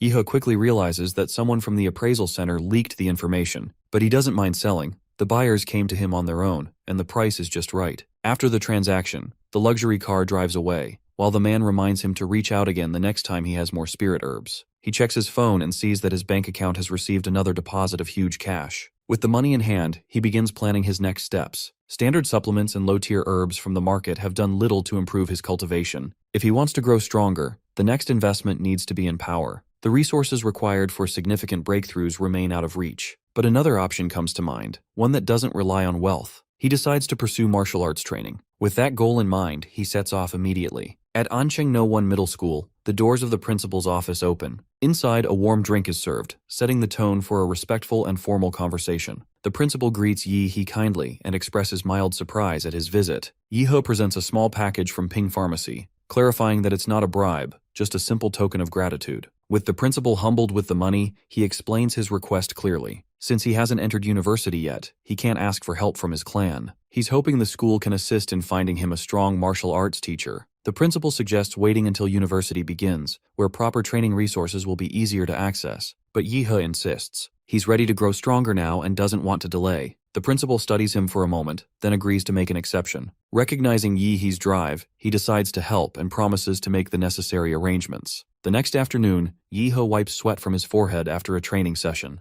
His phone rings with the update, telling him that everything is ready. He thanks the principal and asks which martial arts family is willing to take him in. When he hears the answer, he stops in disbelief. The Liu family of Ancheng has agreed to teach him their secret techniques. In the outskirts of Ancheng, a motorcycle tears across the road at high speed. The girl riding on the back is enjoying the ride so far. The driver looks like a playboy, and he is ready to show even more power. Ahead of them is our boy, pedaling his bike fast enough to keep up with the bike's speed. He warns the lovers to ride cautiously because speed kills. Of course, the biker feels humiliated when he realizes that a biker is going way faster than him. So, the reckless driver decides to go all out, determined to prove his dominance. He accelerates more than he should and leaves his opponent behind. Before the rider can feel proud of himself for getting ahead, my guy utilizes his powers and zip past the bastard with a speed no ordinary cycle can match. The riders stare ahead in disbelief, unable to process what they just witnessed. Moments later, Yi He arrives at the gates of the Liu family estate. He takes a moment to take in the grandeur of the towering structure. His radar has picked up a bunch of powerful guys living here. From the estate's entrance, a girl steps into view. Liu Qing greets him with a smile, but she stiffens the moment he tries to tease her. Eventually, she turns and begins walking. As they enter inside the mansion, Liu Qing announces Yi He's arrival. With her call, her mother begins descending down from stairs to greet the young man. Her beauty is undeniable, but it's the command in her presence that stills the air. She introduces herself as Qin Lan, the matriarch of the Liu family, welcoming Yi He. The scene then cuts back to the past. After the college entrance exam, Liu Qing stands nervously before her mother. As she starts to speak, her mother interrupts softly, telling her not to be nervous. A large screen nearby plays footage of Yi He's performance in the exam. Watching closely, she praises her girl's exceptional performance in the exam even though she lost. She then brings up her younger brother. The mother reminds her how her son lacks the talent to carry the family forward, leaving Liu Qing as the sole heir. Similarly, she also acknowledges her daughter's worth, her intelligence, her beauty, her strength, making her their final hope. The Liu family is standing on a fragile edge with her father already pushing up daisies, and their future hinges on powerful alliances. Without blinking, she suggests marrying her daughter to our boy. After all, Yi He's strength, talent, and solid bloodline makes him the perfect candidate. He isn't just a rising star, but someone worthy of the Liu family. She simply asks her daughter to spend time with him and see for herself what kind of future he represents. In the present, at the entrance of the Liu residence, Yi He bows respectfully and presents a gift. Liu Qing's mother receives him warmly, greeting him with kindness. She mentions that the school principal informed her of Yi He's request to study advanced martial arts. She confirms the arrangement and instructs Liu Qing to guide him. Yi He will be taken to the Liu family's martial arts pavilion. According to the family's rules, he will be granted 1 day inside to train. She explains that deep within the pavilion are 3 powerful martial techniques, and whether he can comprehend any of them depends entirely on his own talent. Yi He bows again, offering formal thanks to the Liu family rather than to her alone. The gesture does not go unnoticed. Liu Qing's mother silently marks his awareness, noting his political tact and steady demeanor. The girl, meanwhile, watches the exchange, puzzled by the way her mother seems to view Yi He with new interest. Without commenting, she leads him through a long underground corridor toward the martial pavilion. As they walk, Yi He decides to lighten up her mood by making a teasing remark, prompting a flustered denial from Liu Qing. He leans in too close to her face and she reacts with irritation and embarrassment. The cause of her embarrassment is already clear to us. The poor girl just can't shake off the fact that he is going to be her hubby one day. Anyhow, they arrive at a massive sealed gate, carved from a rare, reinforced material designed to endure high-impact martial techniques. Yihe studies it closely and asks if he's allowed to strike it directly. Liu Qing looks at him, clearly unsure if he is even supposed to ask this question. Moreover, why this goofball isn't so impressed with this stone's material. Without waiting, Yihe unleashes a glowing blue punch filled with martial energy. As he is about to strike the surface, Liu Qing stiffens slightly. The technique's color and force bring back fragments of past memories, ones she would rather forget. Yihe follows up with a second strike, launching another wave of blue energy into the gate. The impact ripples through the air, but the stone doesn't crack or shift. Liu Qing lets out a quiet laugh over his failure, while the guy is totally confused about what just happened. All he felt was his energy being absorbed into the void. Anyhow, she escorts him further inside the scroll library. Going further through this library will arrive the secret vault containing techniques. Before heading further, he is told he may select any technique and unlock it using the identity card he has been given. The girl also warns him that mastering a profound level technique in a single day is almost unheard of, and advises him to begin with something foundational. Yihe responds with another casual tease, earning a hesitant, flustered response from her. Regardless, she inputs the code and unlocks the secure vault where the techniques are placed. As the chamber opens, we see small vaults that contain the techniques. She further educates him that learning Xuanhuang martial arts is all about feeling the marital rhythm inside him. If he fails to feel it, then he won't be able to learn it. Long story short, Xuanhuang martial arts are living things. It's not the martial artist who chooses the art, but it's the art that chooses its martial artists. A while later, Yihe sits beneath a glowing statue.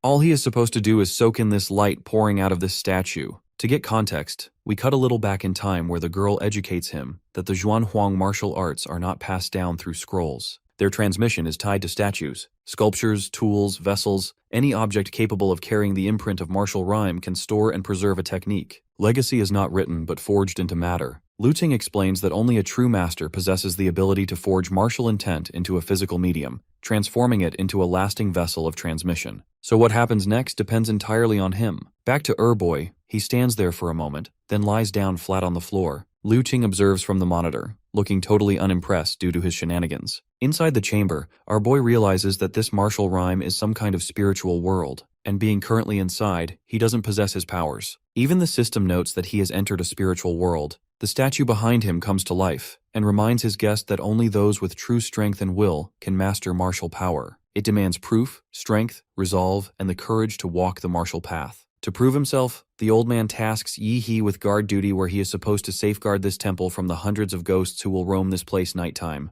With water drops dropping down marks the beginning of the trial. Right away, red demonic ghosts begin to swarm the area. As those bastards leap toward him, Yihe channels his power. He charges into the wave with his blade in hand. My guy continues his slaughter, slashing down these ghosts left and right as if it's nobody's business. Meanwhile, the statue watches in silence. Its tone is filled with contempt as it mocks the weakness of the current generation, dismissing how far martial arts have fallen. Meanwhile, my guy is doing his job diligently. But just as he is attacked by one of the ghosts, nothing happens to him. Even the watching statue is forced to acknowledge what he sees. Yes, baby, ghosts can't do a damn to our boy. It turns out that his system is automatically protecting him from these spiritual beings. So within minutes, Bro massacres all the ghosts with his majestic golden energy, much to the statue's shock. Now the next step is to dive into that well in front of him. The well before him holds more than just light. It contains the condensed essence of the old master's life, a reservoir of pure martial energy accumulated over generations. Within the well lies a forbidden technique known as the devil in the flesh. If he can endure the process, there's a chance he can integrate the technique into his body. With that in mind, Yihe dives in. The observer watching from above tenses at the sight. After all, never before has someone entered so boldly, so unshaken by the risk. Inside the well, Yihe's consciousness is drawn away. Pulled into a spiritual dimension, he finds himself standing before a fierce, multi-headed beast, an embodiment of the trial. As the process begins, blood inside his body starts to boil. His muscles seize and bones convulse under the pressure of the demon technique. Back in the control room, Liu Qing stands beside her mother in silence, watching our boy go through the process. The girl is losing her mind, figuring out what in the hell is going on with this guy. It looks like her mother has begun to understand what's happening. The third Xuanhuang martial technique, the one sealed at the deepest level of the vault, had once come into Liu Qing's grandfather's hands by chance during his later years. No one in the family had ever managed to master it. The technique required enduring shitload of unimaginable pain, and no one had the balls of steel required to master this technique, not even her grandfather. If Yihe has truly chosen to bear the full weight of that technique, it means he possesses a will far beyond the norm and must be ready to face whatever price it demands. Right then, my guy wakes up yanning and stretching casually as if he just had a casual Sunday stroll. Against all odds, he has survived the trial. He then turns toward the statue and gives his thanks to the elder, directing his words toward the ancestors responsible for creating the technique. Though his base stats remain unchanged, he confirms that mastering the technique has doubled his combat capacity. Moments later, Liu Qing and her mother step into the room, still processing what they've seen. Liu Qing looks directly at him and asks whether he truly completed the technique. Yiho responds with a casual salute and confirms that he succeeded. Of course, her mother struggles to find words. The technique had defeated every practitioner in the family for generations, yet Yi He completed it in under an hour. As Yi Hu is feeling all smug, Liu Qing silently watches him. Though praised as a genius herself, she knows that the one in front of her stands on a different level. Yi He then turns back to the group and prepares to demonstrate his power. In an instant, blue and red energy surges from his body. His martial aura erupts like a storm, drawn directly from his internal martial world and transformed into force. Liu Qing senses something darker buried in the energy, a presence that carries the echo of trapped demons. As for her mother, she is visibly impressed and compliments Yi He's strength with admiration. Not gonna lie, mommy looks totally turned on. Liu Qing then suggests he use the rest of his time in the vault to study the remaining techniques. Meanwhile, the mother feels disappointed for her girl. While she clearly discourages the idea of marrying our boy, she is still handing over literal generational wealth to this boy without any reason. But surprisingly enough, Yi He declines further training, explaining that absorbing the last technique took significant effort, and that he has other responsibilities to tend to.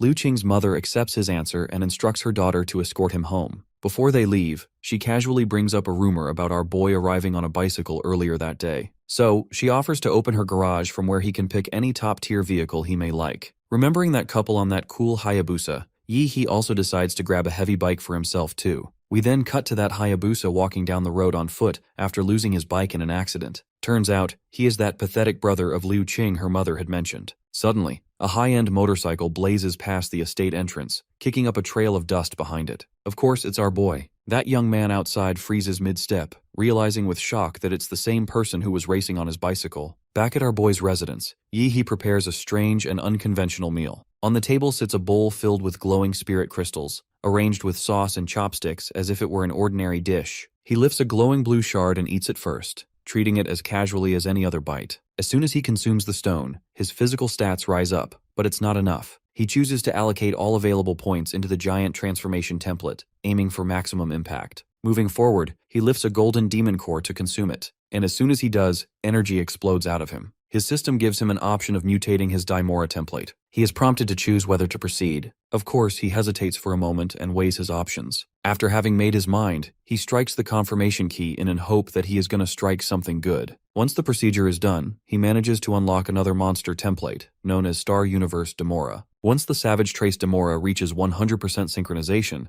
there is a 2% chance that it may evolve into Star Universe Demora. Moving on, my guy is happy to hear the good news. To complete the evolution, he must push the current template to 100%. The only path forward is accelerated growth. Suddenly, a powerful shockwave erupts outside, a clear sign that shit is about to go down. Right outside Yi He's apartment complex, dozens of police cruisers swarm the area as armed officers lock down the perimeter and evacuate civilians. Suddenly, someone knocks on our boy's door. Yi He knows the original owner of this body had no friends who'd show up like this, and there were no scheduled deliveries, so something's off. Right then, he spots an intruder sitting right over the apartment's window. She looks tall, sharp, and deadly. While we don't know who this clown really is, she hints at her intentions a little. Her original plan was simple: hide an item in this apartment and alter the host's memory on her way out. But now that he's seen through her stealth, the situation changes. He'll need to be dealt with. My guy shows no fear. Instead, he takes a moment before dropping the line, "She is already a dead woman walking." Down on the streets, a group of officers clash with a lone man named Joe. Even with all eyes on him, Joe's trying to hold his own. Getting cocky, he ignites the forbidden blood-burning technique. But the bastard is soon humbled when my guy drops down from the air while fighting that freaky woman. Her nano-battle suit is now scorched black, which clearly means that our boy is giving her rough treatment. Turns out, these two freak shows are accomplices, and the woman announces to her accomplice that she has hid the item, so they should retreat. Before the police can restrain the criminals, a smoke bomb detonates.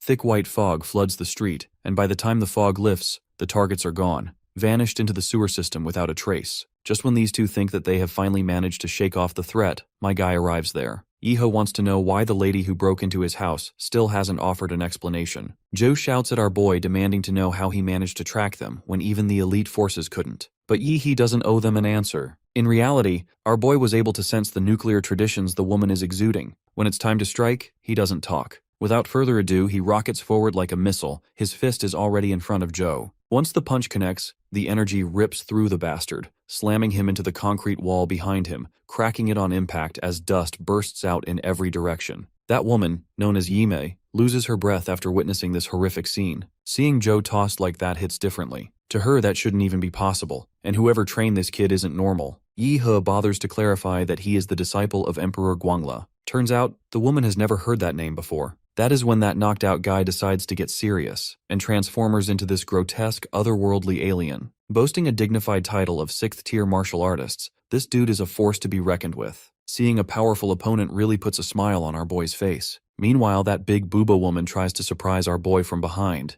thinking there's no way he'll see her coming. But before she gets close, my guy fires up an energy beam without even looking in her direction. The force knocks her out of invisibility and sends her flying. Seeing that big booba woman knocked out like yesterday's trash, her accomplice Joe decides to throw a devastating punch. In the aftermath, their fists collide in a thunderous impact. The enemy's attack output is tremendously high, and he can feel it. In the next scene, our boy is nowhere to be seen, much to his opponent's bewilderment. But then he reappears in his giant humanoid form, intending to crush this bastard under the weight of his heavy blow. As soon as he throws the punch, you can only imagine what's going to happen to that poor guy. The big booba watches in utter awe, regretting ever messing with our boy. This shit is way above her paycheck. She has no way to escape, leaving her only option: fight to the death. With that in mind, she lunges at our boy and tries to wrap the humanoid's giant head with strings. This thing is a molecular threat pulled from the nano armor, strong enough to cut through high-grade alloys. As soon as she tightens the threads, the humanoid's head disintegrates into nothingness. Just when she thinks she has won, a gigantic beam of energy strikes her out of nowhere, likely obliterating her into oblivion. My guy then approaches that injured bastard, fully bloodied and battered. Since he's going to die anyway, he decides to take Yi-hee down with him. The thing that woman, Yao Yimei, hid in his room is something called the Golden Gene.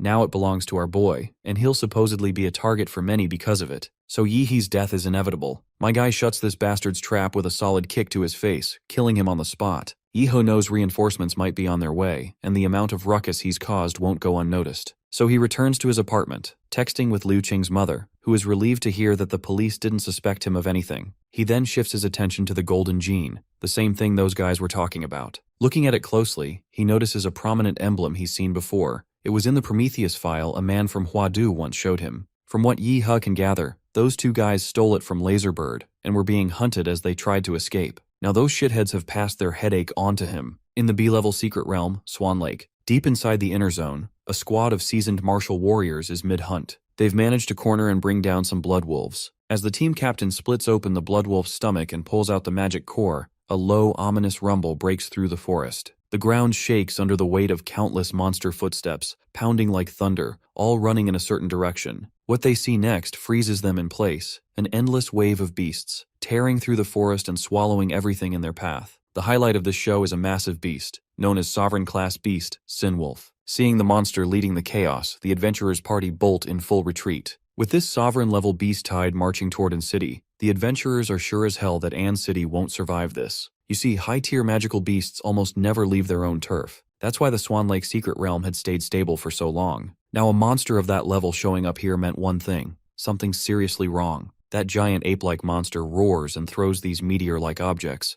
and within seconds, the warrior team is torn apart, crushed under the weight of massive boulders. Outside the Swan Lake secret realm, alarms begin to scream across the city. People in the city freeze where they stand. A second later, the mayor's voice breaks through on the citywide broadcast. A massive beast tide is advancing from the B-level Swan Lake realm. Estimated time to breach, 20 minutes. The army has already mobilized, and all citizens are ordered to shelter or evacuate. The mayor's broadcast goes out, calling every warrior in the city to stand and fight. Armed police hit the streets right away to keep order. Government agencies kick into overdrive, trying to keep the city stable and calm as best they can. Inside the mayor's office, he moves from one call to the next, doing whatever he can to stall the inevitable. The second his secretary bursts in with an update, he asks about the reinforcements. Who's sending troops? The answer's bad. This city isn't the only one under siege. Beast incursions have hit multiple regions. Most cities are too deep in their own disasters to offer any support. And the ones still standing are locking themselves down, building fortifications and bracing for impact. His voice shakes as he asks about Huadu. Maybe someone from there, a Grandmaster-level warrior or higher, could be sent to help.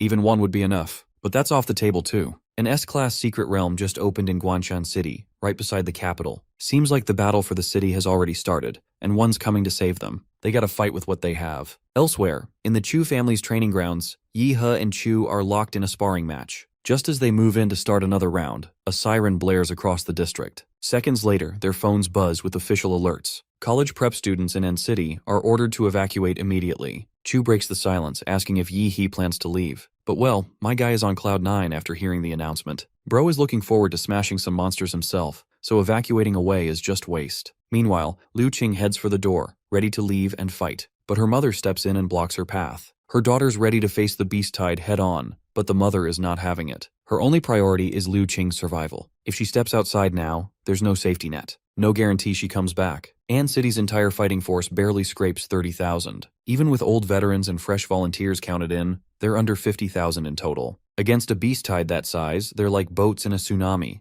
And if sovereign-class monsters are in that wave, that's a death sentence. Even grandmasters struggle to hold the line. According to her mother, her life doesn't belong to just herself. She carries the entire Liu family's legacy with her. One mistake, and that all goes down with her. But the girl isn't having it. A warrior clan that can't stand against monsters doesn't deserve to exist. Without waiting anymore, the determined girl leaves to fight for the sake of her city. As soon as she is gone, Aunt Hong steps out. She questions the mistress about our boy, questioning if he is going to leave too. The mistress decides to let Yi He make his own decision. Inside the Swan Lake secret realm, fighters young and old pack in tight, getting ready for the fight. The beast tide is back for the first time in 20 years, and no one plans to run. With no hesitation, the fighters charge ahead to protect their homeland from the monsters. At the realm's entrance, the soldiers are ready with their artillery and weapons ready. This is N City's last line of defense. Right in the middle, Huang takes command. He emphasizes that 60% of N City's military is already inside, along with every ranked martial artist available. They are supposed to gather intel and return back in one piece, because losing isn't an option. Suddenly, one of those soldiers staggers through rubble, soaked in blood, barely hanging on. Seeing him, medics race to help, dragging him toward the mayor's location. In his shaking hand, he clutches a USB drive that holds the Vanguard's entire combat log.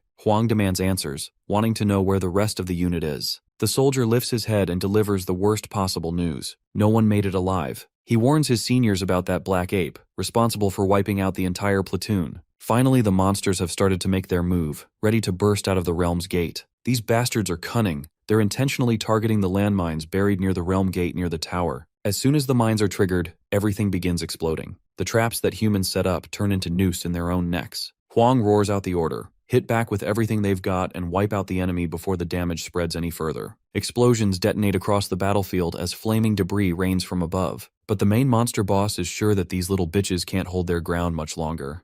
Let's cut to our boy, Aura farming while standing over the tallest building. He has grown fond of this city, so he isn't letting it turn into mush like this. With that in mind, he jumps off the building, activating his one of the monster templates, ready to join the fight. Meanwhile, the city is already breaking apart. Aerial beasts swarm down, flames spread through the streets, and overturned vehicles litter the ground in every direction. Chu is in the battlefield too, cutting down monsters left and right with his precise sword strikes. Xiaoling is also there, fighting the enemy. Suddenly, she notices a beast so massive that she remembers all too well who this monster is. This bastard is an elite-type monster, a force to be reckoned with. Chu is stunned when he realizes what they're up against. Just as the monster is about to smash everyone with his massive fist, my guy fires a huge energy beam, knocking the beast off its feet. While the attack is powerful, it's not strong enough to kill the bastard. Now pissed off, the monster swings its hand to attack the new threat. My guy remains unfazed, radiating dominance over the creature sprawled beneath him. Bro's smile is so wicked that even the monster looks confused, like, what the fuck is wrong with this dude? In a matter of seconds, my guy makes his move and unleashes an attack so devastating that the monster disintegrates into an unrecognizable mess. From nearby, Chu and Xiaoling watch in stunned silence. Yi He then turns to his friends and gives Chu a direct order to hold the line. Meanwhile, he heads out to support other zones. High above in the air, he begins scanning the area for bigger prey. Down on the battlefield, a monstrous creature resembling a spiked elephant is causing chaos. The soldiers are trying their best to take it down,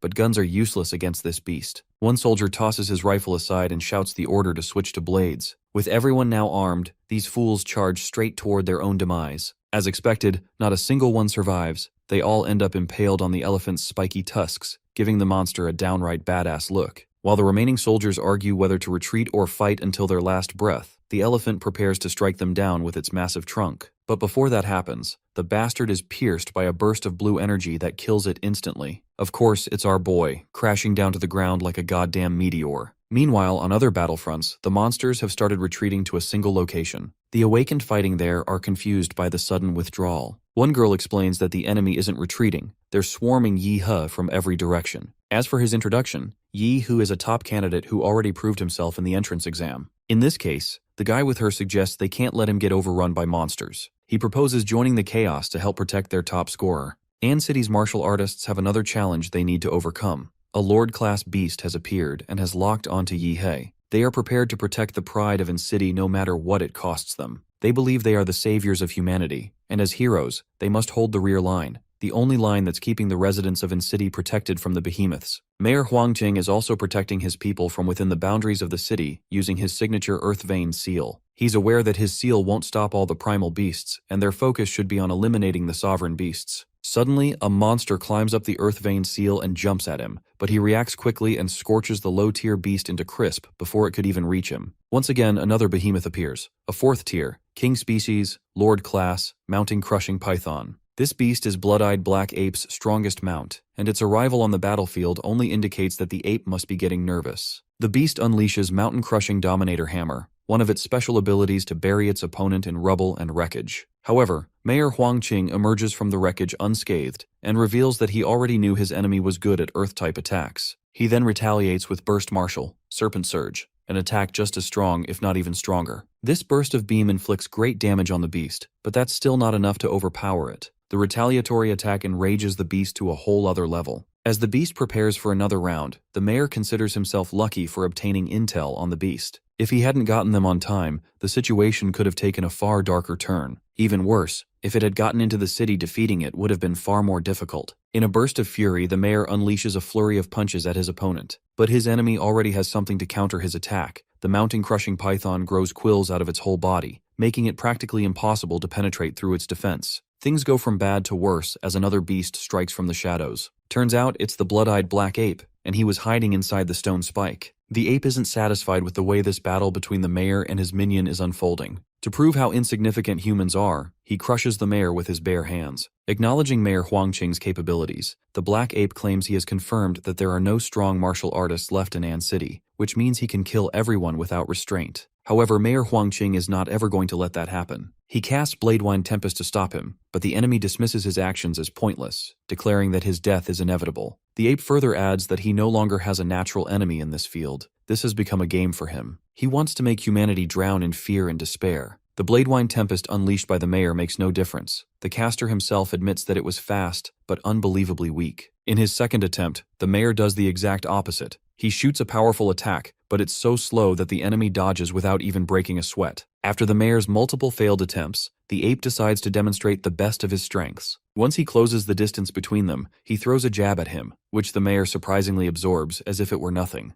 Huangqing shoots him a fearless look and angrily tells him that he's miscalculated things because he's an arrogant beast. The mayor then lifts him in the air using his blood-forbidden technique. This is the moment when the beast discovers that he's been lured into a formation that was laid out by his enemy in advance. To end this fight, the mayor casts Earth Vein Seal, but it's several times more intense than the ones he had shown before. The ape concedes that his enemy plans to bury him underground, which sounds naive to him. He lets the mayor know that the moment he falters, he will obliterate every human here. Grinning, the mayor shows her the surgical scars he has on his chest, revealing that this isn't a backup plan, but a hymn to humanity and courage. He then starts striking his chest where his heart is. Confused, the enemy asks him what he is doing. He reveals he buried An City's only nuclear warhead beneath the battlefield before this war intensified. The trigger is implanted in his heart, and if it stops, the warhead detonates. However, the enemy assumes he is bluffing because no one would bet their life on something like that. The mayor states that as the mayor of An City, he would never walk away from this. After all, he made a promise to his people that he would serve them. Now, with his life flashing before his eyes, he feels he's done enough. He finally closes his eyes, embraces death, and stops his heart, triggering the nuclear warhead's detonation. The explosion is so insanely massive that the martial artists on the front lines hear it loud and clear. Before this explosion that birthed a towering cloud, the martial artists received an evacuation signal. Now, as they witness the battle's end, they stand in complete silence. The explosion from the nuclear warhead erased an enormous portion of the city from existence. The mayor went all out to pull this off, but even destroying a big part of the city wasn't enough to kill the evil black ape. The black ape starts regenerating, and after twisting and reshaping, it transforms into something even more terrifying. Though not very powerful, he couldn't believe he had almost been eradicated by a human. Enraged, he decides to slaughter every last person in Ann City most brutally. However, his fight with the mayor has weakened him, and since he can't continue, he decides to return to the Sin Domain, the realm where the beasts come from. He plans to return once he has recovered his blood and chi. As he is about to leave, Yi-He appears and calls him out from behind, asking him where he is headed. The black ape remembers him as one of the greatest threats and acknowledges him as a terrifying prodigy. Aware that he's too late, he calls it a shame,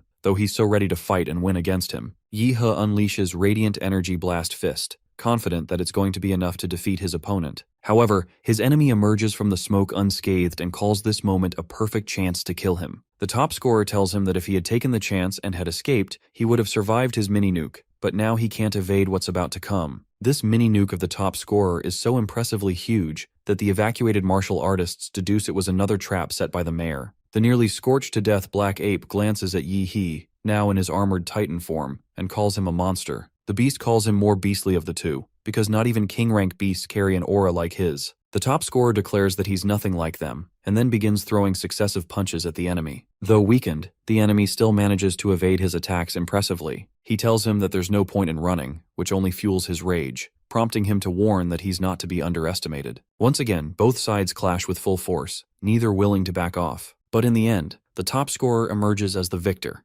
ending this fight with minimal damage received. He acknowledges the blood-eyed black ape's sovereignty, admitting that this fight wasn't easy for him even in his armored titan mode. What's more, the ape managed to injure his arm, though he's already healed it by now. Despite wielding inhuman strength, it still wasn't enough. The enemy reveals he went all out on his last strike, and since it failed to bring down the prodigy, he's now certain he can't win. With that, he starts running for his life. However, Yi-He is not going to tolerate that, not after Mayor Huangqing's sacrifice. He shoots the Radiant Pulse Strike to kill the evil ape, but the latter manages to evade his enemy's attack. The evil ape dove underground to act dead, but this only means one thing: it's afraid of death. Since it's gravely wounded, Yi-He thinks it's his best shot to hunt it down. He discovers that the beasts like his enemy can suppress their life force completely, and thinks that if he had found it a little sooner, Mayor Huang could still be alive. But since he is injured, and his stealth won't save him, even the faintest trace of his life would give his position away. Just as he's thinking about his enemy's life force, he suddenly senses it in the distance and starts firing beams at him. Before the ape's position got exposed, he was very close to reaching the Sin Domain's entrance. He blames the deceased mayor for his coming failure, and in the blink of an eye, he finds himself plummeting into the air. In his last-ditch efforts, the evil ape starts burning the last of his core's power, intending to take his opponent down with him. With his core's remaining power unleashed, he recovers one of his arms and jumps at the top scorer with a suicidal attack. When the two sides clash, they both sustain a great deal of damage. In this collision, both lose their dominant arms, the one they used for their ultimate attacks. Just as Yi-He believes he has destroyed the enemy, his head begins to spin from a sudden mental attack. He guesses that another beast might be inbound. When he looks behind, he catches a glimpse of countless limbs peeking out of the ground, pulling the ape out of sight. Soon after, the limbs start growing out of his giant's joints, jamming them to the extent where he's unable to move them. The top scorer smiles, realizing that this is what the evil ape is pulling to stop him, which is never going to happen. He activates Wicker Flame Howl, a spell that allows the giant to unleash flames 1,000 degrees hotter. Meanwhile, being pushed by the limbs, the black ape gets very close to reaching the entrance of the Sin Domain. However, despite making it this far, he's not escaped death yet as the flames are closing in. He panics seeing the literal death following him,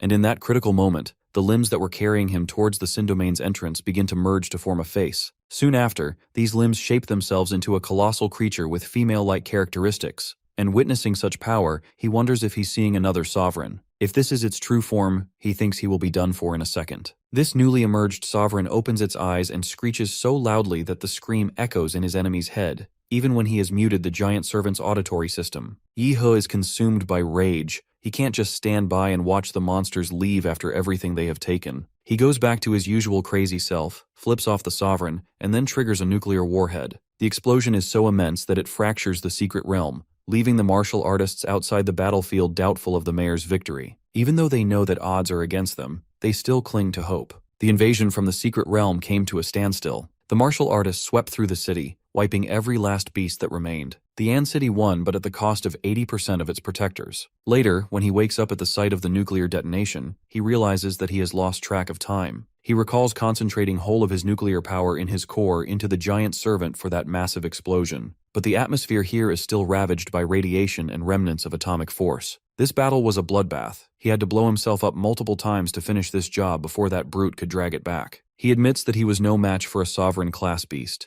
not even when he had the infinite monster template activated. He thinks he was lucky. He emerged as the victor because he had the time, terrain, and luck on his side. Having no idea when he will unlock his next template, or if it will be a gold tier, he concedes Star Thunder Titan template is still his best shot at his peak combat power. To achieve that, he needs high-grade plant-type monster cores that are compatible with the fusion template, especially blue, purple, and gold ones. Additionally, he's also thinking about mastering the Xuanhuang martial arts. If his template can adapt to the martial rhythm field, body refinement is key. Xuanhuang techniques develop more slowly than template abilities, but their potential is higher. He believes that's the reason he was brought into this world. It's been a month since the An City crisis, and the city has already built a statue to commemorate the death of Mayor Huang Qing. The top scorer is sitting on a bench in a local park, watching a broadcast that's covering the beast tide's devastation. Through this bulletin, he discovers that the beast tide struck 18 cities across the Xia nation, 12 of which were overrun. Among them, Guanshan City vanished into the S-class secret realm. To investigate this mystery and rescue the people of Guanshan City, 30 Xuanwu martial artists and 5 grandmasters led by Du Jingming of the Great Xia Dragonfinch organization were sent. After everything that happened,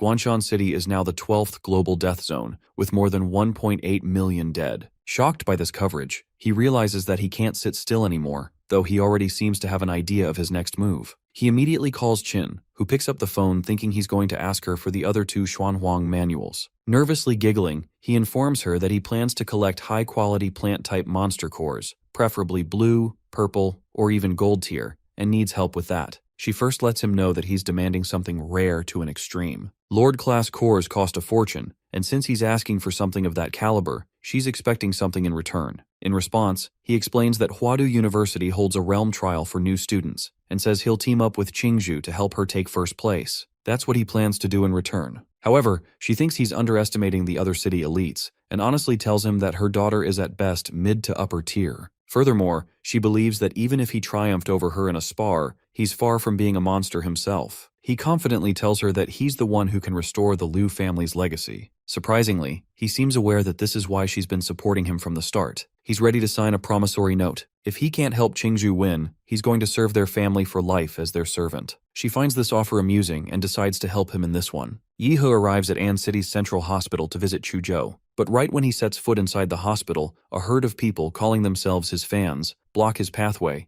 expressing how much they love him. Getting past the crowd, he arrives at the room where his friend is admitted, covered in bandages, from head to toe. He starts cracking silly jokes about his miserable condition. Just as he's laughing at his friend's miserable condition, a stranger suddenly greets him. When the top scorer doesn't recognize him, the stranger introduces himself as Luo Xuan, his first opponent in the tournament. The top scorer is stunned when he notices Luo Xuan's amputated leg, but the boy asks him not to look at him with such pitiful eyes, because his leg isn't toast yet. In the worst case, he might get a regeneration surgery or a combat prosthetic. Seeing how optimistic Luo Xuan is despite having lost his leg, he considers him a real one. Abruptly, the top scorer receives a call from an unknown number. Thinking it's a spam call, he tries to mark it as spam. As he is about to flag it, the principal of his alma mater calls him and tells him that he has blocked a big shot from Huadu University and urges him to unblock that person. Once he does as told, Wang Tao, an admissions officer from Huadu, tells him a special train will pick him up in 3 days. While Yi He speaks with an admission officer, his friend also receives an invitation to Huadu from a professor named Liu. Meanwhile, seeing both his rivals getting an invitation, Luo Xuan feels upset for not being invited. Before enrollment, Yi He remembers something that he needs to do. A few days later, at Swan Crater Lake, he arrives to disperse the thick ashes and smoke clouds from the atmosphere. He activates the Infinite Monster template to make it a success. His fight with the Blood-Eyed Ape pushed the Damonra's sync rate up by 1.5%, which is a massive jump,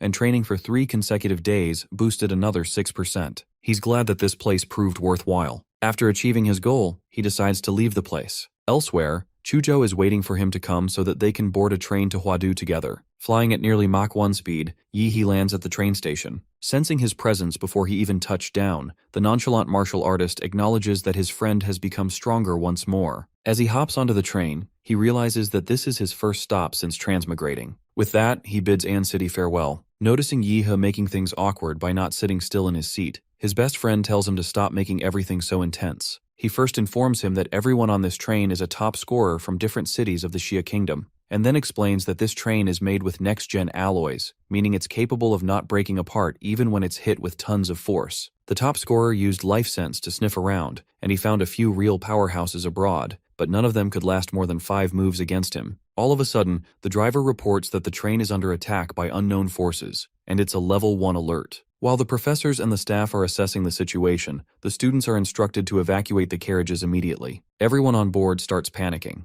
Some guess this is a trial from the Huadu University, while others suspect the enemy nation must be behind it. Chuzhou asks his friend, who's just about to take a nap, for his opinion. Since the top scorer trained all out before coming here, he now wanted to rest and recuperate. However, as this threat can't be put off any longer, he chooses to investigate it. When they reach the entrance of the carriage in front, a freshman named Zhou Jingxian crashes into them. Severely injured, he tells Yi He that the first 3 carriages have already been overrun. The enemy is using dimensional field to drag people into an isolated space where the battles don't spill out. Inside that space is something terrifying that is hunting everything. To make matters worse, the Zhuanwu instructors, who were guarding the train, have reported a massive death toll. Those instructors risked their lives to push him out of that space. To warn them, he remarks that this isn't a drill, which gets them all serious. As soon as Zhou Jingxian finishes speaking, a freshman named Yan Zhengxiong asks for proof. He suspects him for various reasons, mainly because the boy is claiming to be the only survivor. Not to mention, he's got a friend up front who's strong enough to secure first rank. Exasperated, he decides to go to the front carriages with the other freshmen trailing behind him. Seeing that they're not listening, Zhou Jingxian warns them that they're heading straight into a death trap. Turning to the top scorer, he asks him if he's Yi He. Sensing an abnormal emotional field around him,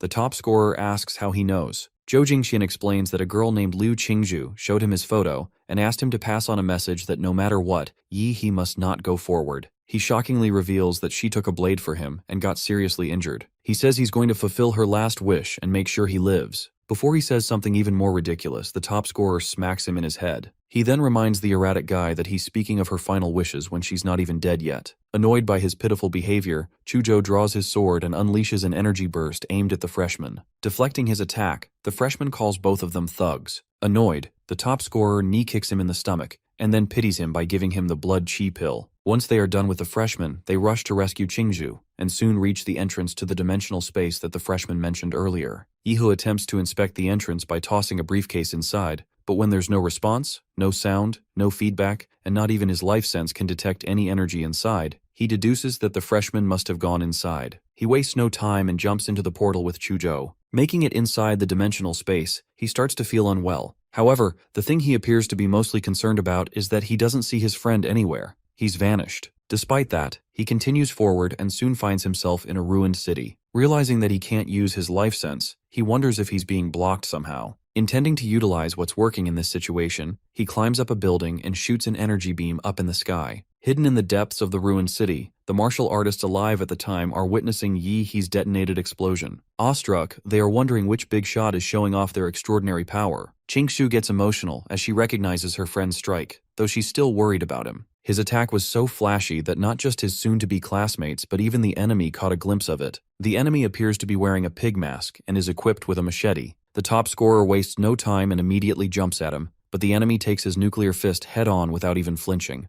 The enemy retaliates by stabbing him with the weapon, which turns out to be ineffective due to Yi He's super regenerative ability. He grins as he speaks about his healing, letting the enemy know that his muscles alone can jam his blade. He's surprised by the enemy's weapon. It can cut through his defense like it's paper. He grabs the enemy's jaw, forces his mouth open, and blasts a magic burst ray from his mouth into the enemy's, successfully ripping his head off. Inside the mask, he finds a pendant and wonders if this is a Huadu trial that requires securing the loot. He guesses that the masked guy's weapon must be reinforced with a high-level martial artist's chi. It was unbelievably sharp up until the chi faded. Curious about the pendant he's just found, he assumes his task is to hunt down more pig-masked enemies and snatch their pendants from their helmets. Just as he starts thinking he's in a battle royale setting, another enemy ambushes him from behind. Although he's able to detect the enemy's presence, he's still caught up in its attack. Even so, the low-level attacks don't harm him, and in the next moment, he unleashes the armored Zodiac unit to fight back. He goes all out against the new threat, taking down an entire building with a single shot. Since everything happened unusually fast, he wasn't able to see the enemy's face and is now curious. Closing the distance, he confirms that it's indeed a rabbit-themed mask, Zodiac-themed. When Yi He attempts to strike again, the enemy outsmarts him by changing his trajectory mid-air, shifting his path, and hitting when there's an opening. But at the crucial moment, an ice wall shield appeared before him. Trapping the rabbit-masked enemy in the ice walls, Chujo jumps forward, but the enemy dodges effortlessly. The rabbit mask attempts to counter by using his sharp spear, only to be overpowered by his opponent's ice magic. Just as he's forced back, He seizes the moment and crushes him in his palm. A few minutes earlier, a group of survivors hidden across the ruined city is wondering if he's alive. They are making that guess because even with 10 of them combined, they couldn't leave a single scratch on the masked enemies. One of the women survivors, a martial artist, thinks that whoever came in blasting light beams must have entered Huadu University by sheer luck. From what she's heard, prominent names like Yan Zhengxiong and Ouyang Zhe from Modu, Lan Yusi from Chengdu, and Xin Chen from Liuli Island have already started hunting the evil masked guys. Something quite unbelievable. Furthermore, she believes this year's top rank will come from that group. That's how strong they are. But then she realizes that the locals of Huadu always take the top spot, and the students of the Xia Nation can't compete with them at all. Suddenly, another ridiculous blast, a railgun, catches them off guard. Spectating the blast from another area of the ruined city, a few of the strongest freshmen mentioned earlier concede that it was likely triggered by a fellow freshman. Ouyang Zhe, an elite from Huadu, is curious to find out that someone outside the Huadu elites possesses such power. Between him and Zhengxiong, they have already collected the rat, dog, monkey, and horse pendants, and Lan Yusi of Chengdu most likely has collected the goat pendant. Xin Chen from Liuli Island has the snake pendant, and Qingzhu, who seems to have joined forces with them, killed the minotaur and snagged the ox pendant. Assuming these masked ones follow the zodiac pattern, only 5 pendants remain: pig, rabbit, rooster, tiger, and dragon. However, the dragon-masked fighter is like an unkillable boss, a guaranteed death encounter that they can only flee from. He's sure that whoever fired the blue beam must have at least a few pendants. Furthermore, he believes Xin Chen and Lan Yusi will get drawn there too. With that, this game is entering its final stage, and if they want to win, they must steal from others. Elsewhere, Chuchu notices the boar pendant in his friend's hand and asks him about it. Yihe explains that before he got here, he took out a warrior with pig mask, and they pulled this pendant from its very head. He seems to have figured out how this trial ends, collecting every zodiac pendant hidden in the masked guys. His friend also understands that they are proactively hunting down the masked ones. The top scorer tells him about another masked enemy he encountered earlier on a rooftop, one that managed to escape during the chaos. Luckily, that enemy's arrow grazed him so he can track him down. While tracking the enemy, they come across a site marked with clear traces of battle. Yihe deduces that someone got there first, and his friend confirms it. The burn marks are still warm. Just as he's inspecting it, he realizes that someone is close by. He immediately unleashes his ice magic to expose the enemy's location, revealing a girl, the infamous freshman, Lan Yusi, who had been using optical stealth. Coming to Yusi's aid is another popular freshman, Xin Chen of the Liuli Island, who unleashes his gene art, Flame Demon Physique, to attack Chuzhou. But the top scorer intercepts the enemy attack and manages to save his friend with the help of the Demon Pendant Strike. Since his gene art was busted, he blames Yusi for having weak optical stealth. He approaches them and asks if the two of them were lying in ambush for them. The girl clarifies that they just took down a guy in a chicken mask and were lying low to catch more of the masked ones. However, the top scorer isn't convinced by that explanation. He grabs her by the neck, and it's revealed that she is a clone of Lan Yusi. Since her decoy got spotted by them, she acknowledges their skills. Meanwhile, her partner in crime was expecting an outcome much like this. He throws away his cigarette and says that he's going to show her how it's done. The infamous freshman exhales a toxic smoke that forces the duo to retreat, and soon after, Yusi unleashes Windrise to join the fight. Even after unleashing an attack of that scale, Chen says he's not done, and casually throws a heat burst to eliminate the opposition. Thinking they've fallen into an eternal sleep, Chen mocks them, urging them to laugh. Just as he finishes, Yihe claps and scatters his flame cloud, and before he can even acknowledge his physical strength, the top scorer's punch sends him flying. None of these top guns has broken into the true martial artist rank yet, including both Yusi and Chen. They are all stuck at the martial disciple level, and their physical potential is sealed by an invisible barrier. Even Huadu freshmen have a slight advantage at this stage. But Yusi has never encountered someone like Yi He, whose physique goes way beyond the boundaries of conventional thinking. Since she was too focused on the top scorer, Chujo cast his ice magic on her feet, making sure she can't run. Realizing the tide has turned, she admits that even together with Chen, they stand no chance of winning. She makes the logical choice, deciding that running is the best option. However, the top scorer grabs her ankle midair and slams her face first into the ground. As he's about to go for another strike, the girl uses hollow chaos steps to attempt an escape. Watching her running for her life, he grins momentarily, and then unleashes flesh-bound demonic art, Shadow of the Demon Realm. This enables him to restrain her from running, and since she can't flee, he tells her to surrender. Lan Yusi finally surrenders and hands him all the pendants she's collected. He tells her that things wouldn't have escalated if she had been honest from the start, and urges her to reveal everything she knows. She explains that to win this trial, they must collect all 12 pendants. Since they are in the last stage, the other participants would come to snatch the pendants from him even if he doesn't strike first. She adds Wu Yangze and Yan Zhengxiong from Evil City are among the top freshmen, and they probably have already grabbed quite a few pendants. Knowing she has no chance of winning, she offers to escort him to the elite freshman, intending to stir up trouble. He responds by telling her that she shouldn't be worrying about that. Meanwhile, Zhe and Zhengxiong are moving closer to the location where they detected the blue burst. The former assumes their companions have likely already located them, and the result of the fight doesn't matter. Whoever wins, they'll simply snatch the pendants afterward. Not long after, they come across a body split in half, and when they get closer, they realize that it's Chen. A few minutes earlier, after battling Yi He and barely escaping, he was ambushed by the Dragon Mask enemy. Shaken by the sight, he couldn't react to the enemy's attack and was consequently split in two. While Zhengxiong wonders why Chen died here, his friend appears to have already figured out who was responsible. He enlightens his friend that the only one capable of landing a clean and decisive one-hit kill is the Dragon Mask. However, the Dragon Mask was supposed to operate in the underground parking lot. He says he had taken over 20 freshmen underground to find Zhe at the time, but now only the two of them came out alive. They assumed this was just a trial where students weren't meant to be killed, yet the Dragon Mask slaughtered them all. Zhengxiong asks him what they should be doing now that Chen's pendant has been taken. Furthermore, he's certain the Dragon Mask may have left the underground lot because the freshmen must have completed some condition, such as defeating all the masked enemies. If that truly is the case, then the boss can move freely now, and will proactively hunt the freshmen like the other Zodiac masked ones did. Confronting the Dragon Mask head-on is nearly impossible, and that's exactly why Ouyangze aims to reach the others and seize their pendants. He can't allow the others to fall into the enemy's hands. With a well-thought-out plan in mind, he transforms into his ultimate form and sends out a signal to attract the other pendant holders. He wants a fight that's going to decide the winner of this trial. Somewhere in the Dead City, the injured Qingzhu remembers how she ended up there. She was going to take a bus to Huadu, but was inexplicably dragged into this eerie dead city. She seems to know about Dragon Mask's killings and encountered a teacher who offered to take one person out. However, she can't leave without her friend.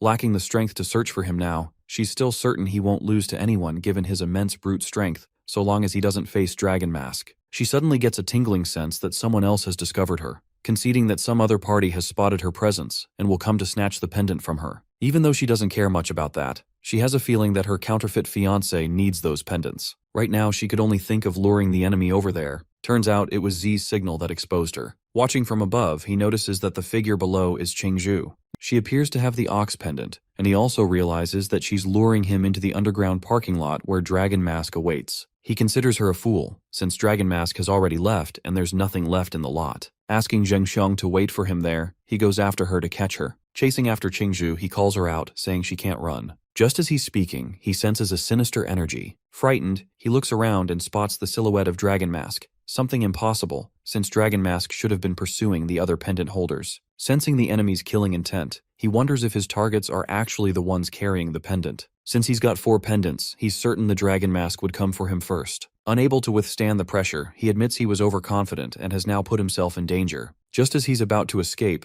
the enemy drags him inside his domain. It's a technique that works when one makes eye contact with the caster, and Z was forced into it. Now that he's captured his prey, Dragon Mask strikes promptly. Elsewhere, Iha and Chucho are confronting Zhengxiong. It seems the duo watched the signal from Ze and pursued it. That's how they ended up here, coming face to face with him. The nonchalant martial artist tells his friend to let him take this one, simply because he wants to test his strength. To their surprise, the enemy overhears their conversation and suddenly charges at them. However, Chujo evades his strike with Ice Vein, only to be attacked once more. This time, though, he counters by blocking with the Wind Soul Severing Blade. Yan is proving to be a formidable opponent. He's fighting as one with his blade and is fearlessly pushing his opponent back. After exchanging a few considerably inconclusive successive punches, both sides begin unleashing bigger guns, magical beasts. Meanwhile, Yihe spectates their fight in complete boredom. Suddenly, Zheng Xiong picks up a distress signal from his best pal, causing him to grow anxious. Informing his opponent of the urgent business, he says that he must take his leave. But the top scorer has no intention of letting him walk away. He hurls an immensely powerful punch, catching him completely off guard. Hurled several yards back, he believes he was smacked down by a mere magical beast. The top scorer steps up to him, reveals that it was his doing, and complains about his awful shrieking. Zheng Xiong takes it as an ambush, but Yihe corrects him, saying it wasn't an ambush. His fist was simply faster than his thoughts. Enraged by how his enemy phrased it, he declares that he will kill him. And yet, barely 3 minutes later, he's lying flat on the ground, beaten to a pulp. Since he managed to last a whole 3 minutes against the top scorer, the latter tells him not to look so crushed.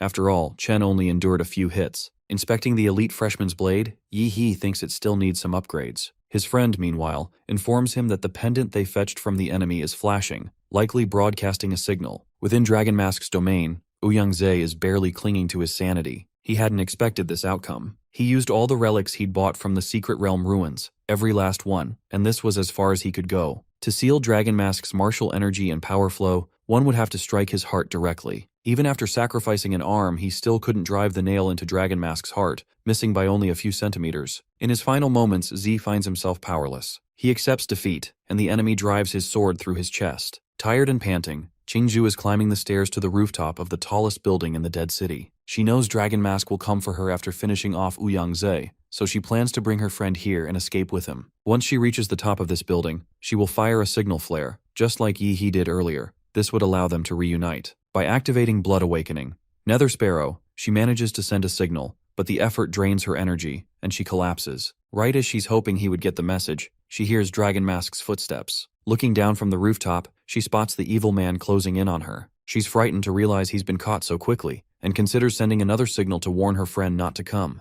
Unfortunately for her, Dragon Mask appears before her, activates his domain, and is ready to strike. Her eyes fill with tears as she accepts her fate, but her friend arrives just in time to save her. As he descends, he reminds her of the promise he made to her parents, and as a man of his word, he won't abandon her. The top scorer swings his sword with such insane speed that he halts the enemy's terror for a moment. Turning to Qingzhu, he tells her to go to Eastern Alley, because that's where Zheng Xiong, Chuzhou, and the little brother he just took in are, and as for him, he will deal with the Dragon Mask. After regaining his footing, Dragon Mask makes a flashy entrance, slicing an entire building in half as he confronts him. He admits to the enemy that when he received Qingzhu's distress signal, he realized something was off about this place. Yihe ridicules him for fighting like a turtle holed up in a small field. Noticing the nail in the enemy's chest, he guesses that it must be the plan to deal with the Dragon Mask Zheng Xiong mentioned. Seeing the enemy charge at him, the top scorer draws the sword, matching the enemy's speed with his own swift reaction. Despite showing unbreakable confidence at first, Yihe now struggles to contain Dragon Mask. At the critical moment, he transforms into his magical beast form and unleashes a blue burst at the enemy. Since Dragon Mask is the first decent opponent he has faced in this world, he acknowledges his strength. And he also knows that his opponent won't go down easily. Suddenly, his eyes fall on the enemy's face. The mask has cracked open, leaving it a little exposed. To him, this feels more fitting. After all, the unbeatable boss Chen Long was never going down that easily, or so everyone had thought. With its mask shattered, Dragon Mask gains more speed and strength, and in a matter of seconds, he overwhelms him and slices his blade in 2 pieces. After he breaks his sword, Dragon Mask takes advantage of the situation and attempts to strike him from behind. The top scorer's insanely fast reaction allows him to dismiss the enemy's attack with just his teeth. In the next moment, he counterattacks, driving a punch straight into the enemy's gut in the blink of an eye, catching him completely off guard. With these successive heavy blows, he overpowers the enemy. However, he declares that he's not done, and throws another decisive punch. When Dragon Mask clashed with Z, the latter shoved Bronze Spike into the enemy's chest, throwing his chi flow into disorder and blocking his meridians. The top scorer is now targeting his vital points and meridians with strikes laced in deathly energy so that it leaves deep internal damage. Suddenly, Dragon Mask kicks his sword into the air and throws it toward the top scorer. Fortunately, Yihe had already expected such a cheap shot and was able to react swiftly. The first time Dragon Mask caught him off guard with a one-shot attack was due to the information gap, and even then, the enemy only had a 30% chance of winning. However, the fight isn't over yet, as the top scorer strikes back with 2 insanely powerful punches, one after the other. After making the enemy take 2 punches, the top scorer isn't done yet. He follows up with Mountain Black Fist, Black Flash. The attack hurls the enemy through several buildings before crashing into one. Yi He expected Dragon Mask to be stronger, but after clashing with him, he realizes the feared boss isn't so tough after all. Just as Dragon Mask is about to respond to his provocation, the top scorer targets his head, decapitating him. Now that he's slain the last of the Zodiac masked ones, he has obtained the Dragon Pendant and is considering ending the trial. Shortly after, the top scorer rejoins Zhengxiong, Chuzhou, Qingzhu, and others who had been secretly waiting for his return. Qingzhu wanted to accompany him herself, or at least have someone go with him, but the nonchalant friend of the top scorer tells her that other than Yi He, everyone would have gotten in his way. Looking back, she agrees with him. At that time, she was badly injured and unable to use her martial techniques. If she had accompanied him, she would have only distracted him. Noticing her lost in thought, he leans in closer and asks if he can borrow her ox pendant. Soon after, he collects all 12 zodiac pendants from everyone and arranges them in a random order. But when nothing happens, the nonchalant martial artist guesses that he must have placed them incorrectly. As they are trying to find what's wrong with it, Zhengxiong steps forward and informs them that the dragon pendant wasn't designed to be one of the masked hunters. It's a specialized hunter meant to eliminate pendant holders. In short, the dragon pendant is of no use if they want to clear the trial. Surprisingly, the pendants that hadn't reacted at first begin to shake violently upon making contact. Seconds later, a bright cloud forms in the sky and soon an eye emerges within it. The gigantic eye sucks the top scorer in, and he suddenly opens his eyes aboard the Huadu train. It's not just him. Every freshman aboard the train returns, even the ones who had died. Once everyone snaps back to reality, an announcement is made through the train radio. The train attendant, likely an instructor, first reveals that everyone was drawn into a magical illusion realm created by an artifact called Mirage Eye, and this was the first year's freshman trial for Imperial Capital University. Following this, another announcement is made, with the train attendant declaring Yi He, Qingzhu, and Chuzhou as the top rankers for collecting all the zodiac pendants. Furthermore, the top scorer will be receiving a special award upon enrollment for his outstanding performance. The freshmen are all stunned by the announcement. None of them expected an unfamiliar face to take the first place. The top scorer's system notifies him that he outperformed all freshmen in the trial, so he's rewarded with one template draw. This template turns out to be a D-Class Level 13, known by the name Vampire Rakud. Yi He celebrates drawing the Vampire Rakud, even though its bloodline ability isn't worth mentioning. Fortunately, the evolved form of this template possesses a time freeze ability. As he's busy celebrating, he's approached by Z and his friend,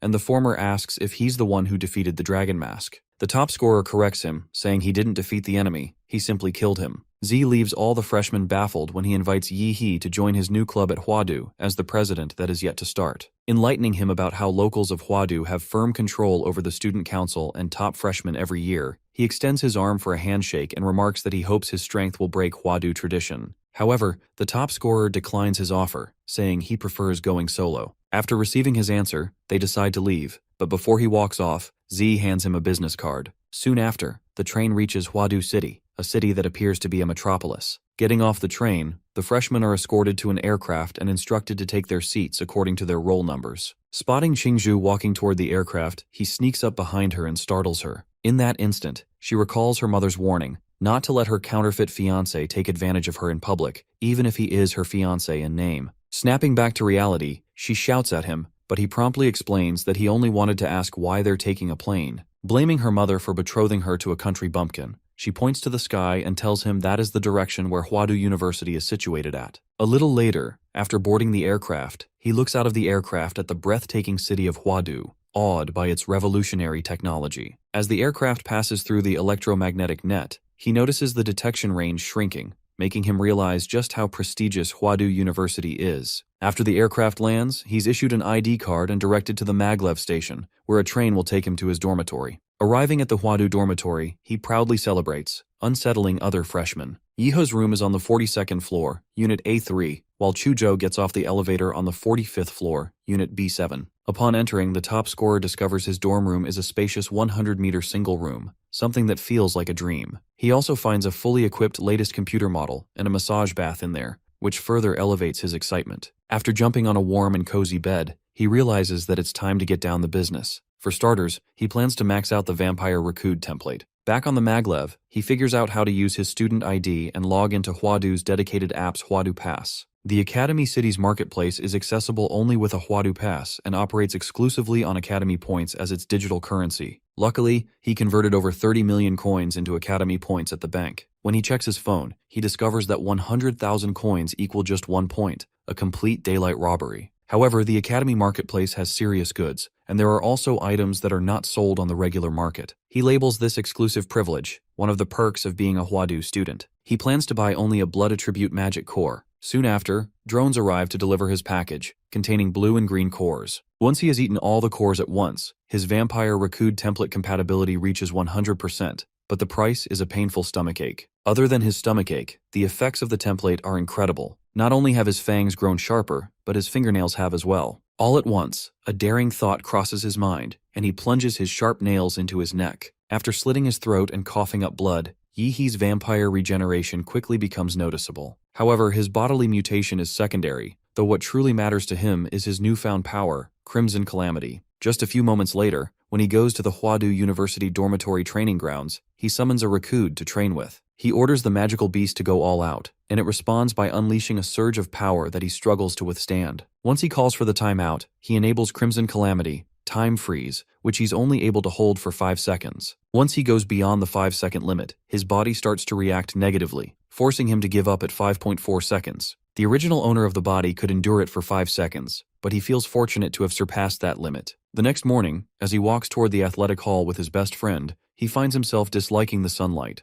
though it's nothing too serious. Chujo asks him if he's seen Hwadu University's new academic reform for the year. Since he was busy fighting Rakud last night, he simply remarks that he hasn't heard about it. The nonchalant martial artist explains that Hwadu University has changed its previous classroom-based teaching model and adopted a group mentorship system. That means each academic year, students will study under a main mentor, with assistant mentors supporting them. When Yi-He says they need to find a mentor, his best mate tells him that everyone except him has to. He reveals that an announcement was made last night, and since the top scorer has collected all 12 zodiac pendants, the institution is granting him the right to directly choose any mentor. Arriving at the athletics hall, they find the place to be crowded. While his best mate joins the queue, Yi-He decides to take a walk. Since he can choose a mentor at will, he's not concerned about the timing of entering. Leaving the hall, he catches a strange scent of blood. He figures that if it were ordinary, it wouldn't be unusual, but this blood carries a hidden, ferocious intent, like an undersea of murder and sin. Following the trail of the scent, he ends up coming across a girl eating organs. Yi-He is surprised to discover that a cute little girl is the source of a terrifying aura. Just as he begins to wonder if he might have mistaken her for someone else, she suddenly asks whether he's been using the flesh-binding demon prison. When asked how she knows this, the little girl says she helped Xiaohu refine that art. Hearing that name, the top scorer recollects a moment that he doesn't want to revisit.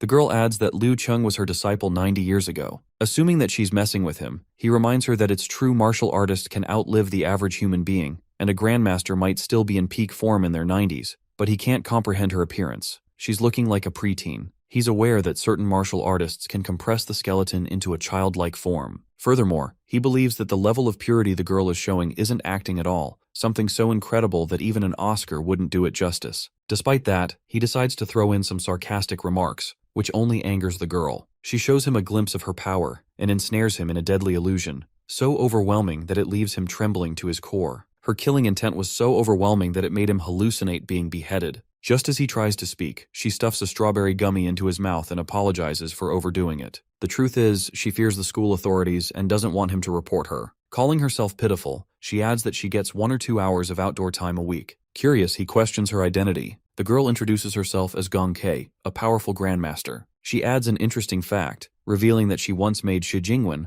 Hwadu University's president, cry. Conceding that Gong Ko refined the Xuanhuang martial art, he believes she can help him break through his bottleneck. As a slaughter-type grandmaster, she is the perfect match for him. He begs her to accept him as her disciple. Hearing his pleas, she makes a peculiar face. Inside the Hwadu University Gymnasium, the deans of all 5 Hwa University academies are serving as this year's new student mentors. If one were to become a disciple of any of them, they would be set for life. However, it's very unlikely that they would waste time on nobodies like them. All the freshmen believe the deans have nothing to do with them. The truth is they're here for the top scorer, who has completed the Zodiac trial. What the new students don't know is that the Zodiac trial was streamed live, with every teacher at Hwa University watching. Ever since the train broadcast at the start, the faculty was evaluating how each student handled an unprecedented crisis. This was made possible with the help of AI, which analyzed micro-expressions and reaction patterns. Each student's response was scored, and those who charged into Zodiac City unprepared received poor marks. Expectedly, Yi-He was the only student to receive the highest score across the board, but even that wasn't a feat that impressed the deans. What truly shocked them was that the top scorer managed to slay a boss that wasn't even meant to be fought, the untouchable certain death boss, Chen Long. This boss was a battle model designed by Manhwa, the national-level supercomputer, trained on the data left behind by Fu Hongsheng, a national-level martial artist, from when he entered Hua University. Even though not all of Fu Hongsheng's abilities could be fully replicated in the Mirage realm, the fact remains, Fu Hongsheng is the strongest martial artist in the history of the Xia nation, or possibly even the whole world. For Yi He to slay a model based on him, even if it wasn't a perfect replica, it's already proof of his monstrous talent. As long as nothing hinders him, he is certain to reach the Archmaster level. From here on, the deans can only wait until he chooses his mentor. Just as they are waiting, word arrives that the top scorer has asked to become the disciple of Gong Ke, the former Imperial University professor and current special personnel. Back to Yi He, he's hugging and nagging in front of Grandmaster, begging that she take him in as her disciple. Though she looks like a lowly, she's technically over 100 years old. That's exactly why he is kneeling to her openly in broad daylight. In response, she says that she may have been expelled from Imperial University. He snags her by remarking that he's going to restore her freedom in 2 years, only if she takes him as her disciple. She accepts him without thinking twice. Abruptly, the deans of all 5 Hua University academies appear before Yi He and Gong Ke to confront the latter. One of the 5 deans respectfully reminded her that she had agreed not to make contact with the students during her release hour. He further adds that her current mental state isn't suited for combat. Everyone dean there wants her to return home immediately. Gong Ke asks the top scorer for his name, then tells him to follow her. Following Grandmaster Gong Ke, the duo arrives at the Huadu Research Institute, her place of residence. She explains that this place has been her home mainly because she had issues and kept hurting people. She adds that in recent years she has learned to control herself, so now she's granted occasional liberties. His corny comments make her realize that he's got an odd way of thinking. As they are stepping towards the hallway, he notices how narrow it has become. She responds that it is how it is because only she's supposed to walk through it. When he notices a timer outside the door, he asks her what it is for. Just as he brings up the countdown, she rushes toward her room and tells him to follow her inside. While running, she explains that every time she leaves, that clock starts ticking. If she doesn't get back in time, the alarm goes off directly in the Huadu headmaster's office. If that happens, she would be hunted by the university. Barely making it inside on time, Yi He notices that his martial energy cannot gather properly outside his body. This indicates that all martial arts techniques will be significantly weakened here. Gong Ke calls this institute her confinement cell, because to stop her from escaping, Xu Jingwen and his crew built her this massive 3-level house. It's stocked with everything, from entertainment to training rooms. Everything she could want lies right before her. What's more, layers of high-powered magnetic suppressors are in place to disrupt martial energy, in case she tries to break out. While she views the institute as a cell, the top scorer considers it a luxury suite. Elsewhere, President Xu Jingwen is informed through his phone that Yi He has become a disciple of Gong Ke. The president tells the person on the other end of the phone that their goal is not to raise a pack of mid-tier talents. They are raising someone who can shoulder the future of Xia and all humanity. When a true genius appears, their job is to fully support them. He wants the top scorer to train under Gong Ke. With the special training camp for local freshmen nearing its end, Yi He will serve as the whetstone to sharpen those fledgling blades. Afterwards, he's informed that Gong Ke has returned to the confinement zone on time, and that everything remains stable. However, predictive analytics still label her as dangerous, even with someone accompanying her. The president calculates the top scorer's chances of survival and concludes that they are slim at best. The special class combatants are either death row convicts with incredible strength or martial artists who have uncontrollable power. Their freedom is restricted during free time, but when Xia faces a true crisis, they are deployed to the front lines as national-level weapons. He hopes for the new generation to grow fast. At the confinement room, B3 level, training hall, she reveals it's been decades since she last taught anyone, and now wants to start with a spar to see where he's at. Before the session begins, she suppresses her cultivation down to the martial stage to spar with him. Once he's ready, he signals her, and the fight begins instantly. He doesn't want to experience that guillotine illusion from earlier, so he plans not to hold back. In an instant, she moves forward and aims for his throat. He ran through at least 5 dodge patterns, but all failed. She was reading his body like a book. With only one choice, he changes into his magical beast form to take her attack head-on. She smiles upon realizing that he's trying to use his bloodline awakening to boost his speed, defend, and counter all at once. However, she leaps over him, grabs his shoulder, tells him she's quicker, and drives him hard onto the floor. The impact with the ground caused bleeding from all across his body. Grandmaster didn't hold back. She went full throttle, and as a result, his bloodline awakened to go back to normal. Tasting the blood that dripped onto her face and murmurs that it's been so long since she last tasted blood. Admitting that he's no match for her in physical combat, he lets her know that he's going to use slightly unfair martial arts. Unleashing the mega humanoid template, he feels lucky that he spent all night maxing it out. Grandmaster, meanwhile, is also astonished by his technique. Even though he's still at the martial disciple stage, she feels as if she's facing some kind of monster. She declares that it's her turn to get serious. When both sides clash with equal forces, Yi gains an advantage by unleashing ancestral humanoid form, armor plate humanoid. His direct punch is intercepted by her spiral smash fist, shattering parts of his armor plate humanoid. He's agitated, conceding that she tore through his armor plate humanoid body, which is flesh-forged armor with defense dozens of times stronger than the mega humanoid. Even with all his vital signs suppressed, she still senses him and lunges straight at his face, the area of the armor plate humanoid's body where he's hiding. However, he activates split form, meteor humanoid right on time, launching quills from his body. But before the quills reach her, she shifts her trajectory and falls back. Having pushed his master back, he prepares another strike and challenges her to try cutting through his next attack. Just when he finishes speaking, he once again falls into a hallucination, back in the same place as before, unable to break free from the guillotine.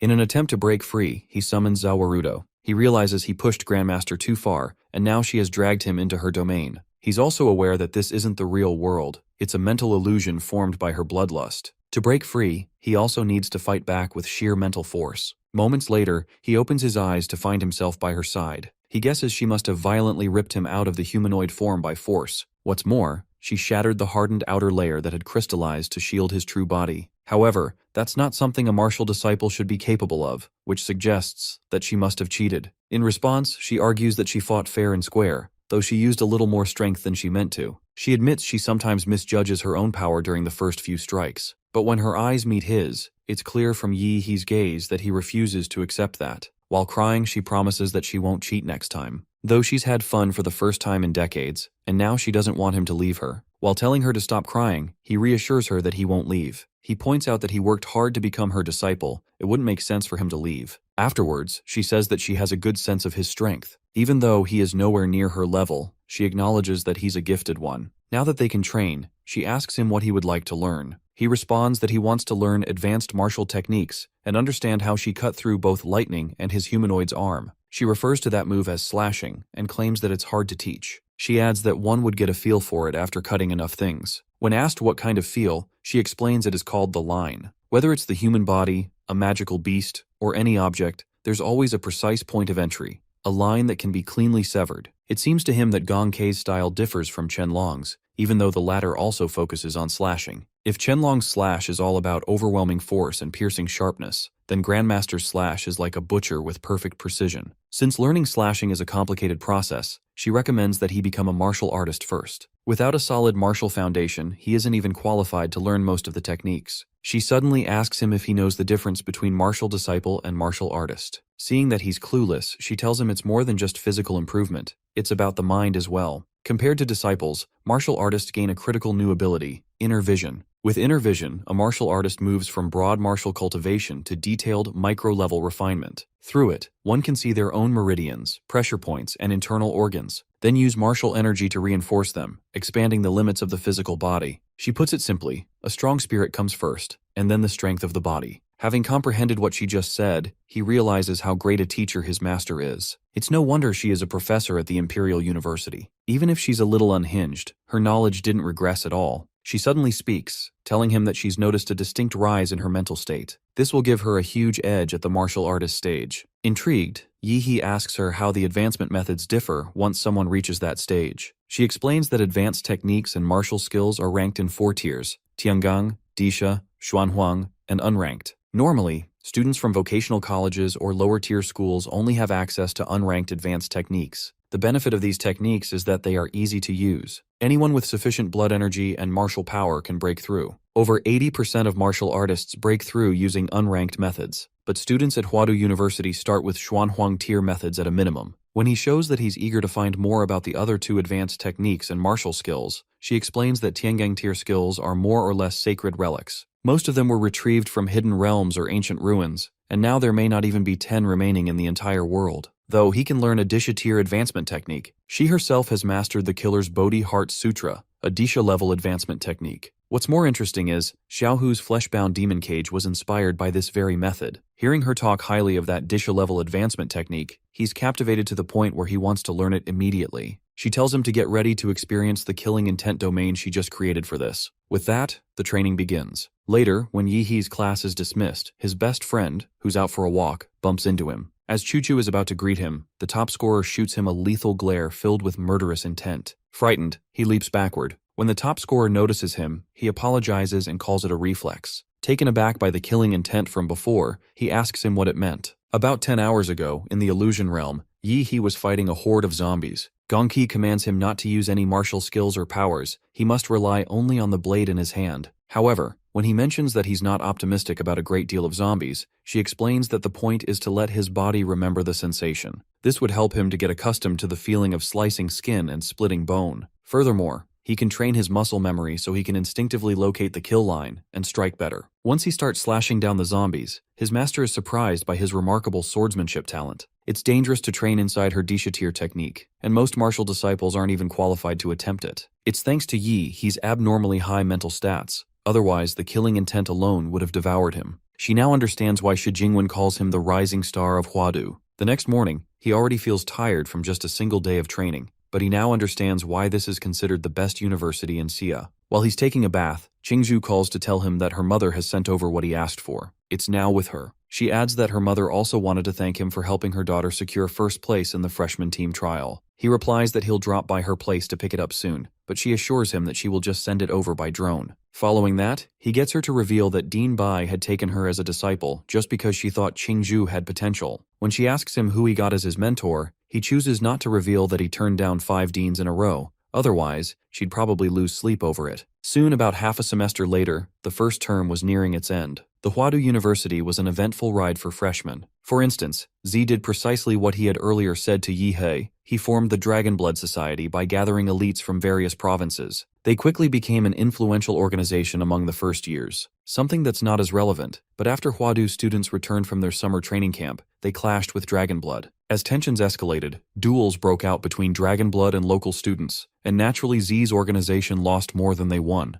At the moment, the most popular first-year student is named Xiang Jianhui, or more accurately, he might be the most famous freshman nationwide. After all, he was the top scorer in the Huadu entrance exam. During the exam livestream, his powers blew viewers away. As for Yi-hee, who once stood in the spotlight at the school, no one remembers him anymore. It's been 3 months since everyone forgot about him. At the Huadu Research Institute, Gongke is helping him solidify his newly broken-through martial artist stage. He's holding a plank position on the ground while she climbs onto his back, pressing her weight down on him. She claims that each time her foot comes down, she's injecting refined martial energy into him. That energy is laced with her insights into the killer's Bodhi Sutra. The top scorer struggles to carry her on his back, since she has sealed away his martial energy. What's more, the way her martial energy is wriggling through his body feels like it's tickling him to death. Seeing him complain, she ridicules his weakness and casually calls him a scrub. Driven by anger, he goes all out, forcing himself through more and more push-ups. Pushing past 1,000 push-ups, a sudden burst of bloody energy tears through his worn-out muscles, breaking them down and replacing them with newly forged strength. After gaining his new physique, he tells her he's heading home, since he's been stuck inside the institute with her for 3 months. When she asks if he will come back to her, her emotions get the better of her. He reassures her with a positive reply. Stepping into the city after 3 long months, he feels like it's been ages since he was last here. The top scorer didn't come out to stroll around, he's got some work to do.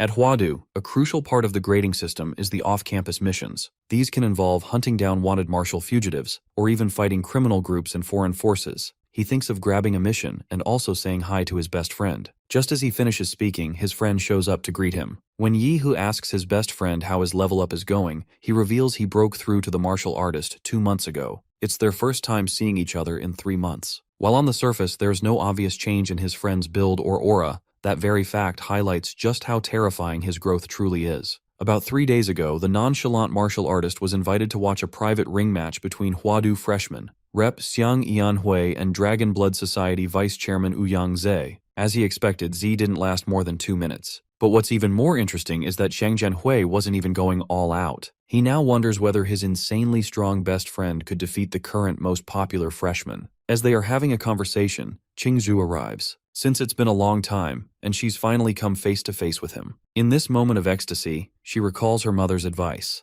to do things that couples would do with Yi-hee. After all, they are meant to act as a couple in Huadu. Blushing, she shuts her eyes, tilts her head upward, and embarrassingly puckers her lips for a kiss. She's left flustered when he remarks that she hasn't even greeted him, despite them not having seen each other in 3 months. Now that the three of them are together, Yi-hee takes a look at a big screen that shows hot missions and standout completions. His best friend informs him that he and Qingzhu have already completed 3 missions over the quota. They are here just to team up with him. As the two converse, she, absorbed in her screen, brings up 3 available missions and presents them before him. She explains that all 3 missions were originally Tier 2, but now one has bumped a Tier 3 mission. It's rare for a 3-member squad of first-year students to receive approval for a Tier 2 mission. However, the top scorer is fine. He's now got a privilege card. Earlier in training, Gongke handed him a privilege card and told him he should take on tougher missions. Shaking off the flashback, Qingzhu asks him where he got the privilege card. Right as he starts stressing out, Chuzhou asks his take on the 3 missions. He feels glad conceding his friend changed the subject to his best friends. He adds that the first mission is a pure manhunt with low efficiency. The second is minor investigative support with little real action. The third puts the entire process in their hands. High risk, but high reward. The Tier 3 one, and they both agree with him. Later at the reception, the receptionist dismisses their request as nonsense, reminding them that a second-year squad was already wiped out in Lingshui. When Yi-he shows her his privilege card, she refuses to believe him and threatens to report him to the director. However, her attitude shifts instantly after she calls and speaks with the director. After obtaining what they came for, he tells them to prepare gear, while he's going to pick something up. Sometime later, the top scorer arrives at the College of Mech and Magitech Foundry and meets one of the deans of all 5 Hua University academies. He informs the dean that he's here to claim his weapon, the prize he earned from the Pendant War. The dean praises him for skipping a Disha tier skill to choose a weapon, then presents him with the blade he deserves. The sword lacks elemental attributes, but channels martial energy at 95% efficiency. Forged from the ultra-tough alloy Starfall Gold, it stands as a divine blade. The spine is etched with dense sun and moon serrations, adding mass and impact. Every swing lands with incredible force. The grip is also wrapped in anti-slip black leather threaded with metal filaments. Each cut rides a wail of wind and a flash of light. Even though the sword was designed to his old measurements 3 months ago, it feels perfectly balanced. No excess weight, no lightness. It fits his grip just right. As he leaves, he acknowledges Dean's weapon forging ability, and more specifically, all the blacksmiths of Imperial University. Now that he's got his sword, he heads to Lingshui County with his friends. Upon arrival, Chuzhou reminds them that they are on a secret mission and must act like ordinary students who are on an internship. The top scorer blankets the entire county with life field sensing, pushing his Demonra template to 71% in half a term. He's doing it because he feels there are people around with ill intentions, and he wants to handle them before they slip away. Right when Chuzhou suggests they should check out the house the Imperial University arranged for them, they get a lift from a 3-wheeled cargo. The 3-wheeled cargo driver, an old folk, asks Yi-hee where he is from and what he is doing here. The top scorer replies that he's from Lingshui County, studying in Yuncheng, and has brought his 2 classmates here to have fun. The old folk doesn't recognize him, prompting him to reveal his family details. Yi-he tells him his grandfather's name, Yi Shurong, who passed away a few years back, and he moved away after that. Before landing, the top scorer brushed up on the Lingshui dialect on the plane, and his cover identity for him actually exists. Soon after, they arrive at the Huadu mission base. As the top scorer and the others are about to thank the old folk for a free lift, he invites them to the Lingshui County's biggest triennial event, which will take place in 2 days. With that, they thank the old man and bid him farewell. As soon as they step inside the house, they realize that it hasn't been lived in for a decade. It's covered in weeds, and there are mosquitoes as well. But that's not a problem for the top scorer. He simply stomps his foot on the ground to make it clean. After setting down the luggage, decides to install micro cameras around the mission base for surveillance. Qingzhu, meanwhile, says she will check inside the house, but suddenly stops and calls him over to look at something. That something is a shrine which Yi-hee says wasn't originally supposed to be there. He explains the shrine is made of wood, and if it had been here for a long time, it would have rotted away years ago. Chuzhou realizes that the shrine must have been placed in the house by someone else, and since he doesn't like the look of that statue, he plans to chop it down. Qingzhu, however, suggests they not act hastily, as it could be an important clue. To her surprise, when she turns to Yi-hee, she finds him prepared for battle. Unable to match their stubbornness, she suggests they should at least uncover the clay mask to see what's inside before smashing it. Just as she extends her arm and partially uncovers its face, the top scorer senses a sinister energy and prompts his friend to cut it down. Chuchu wastes no time and slashes it, and to their shock, black goo begins to bleed from it. The top scorer summons Zawarudo,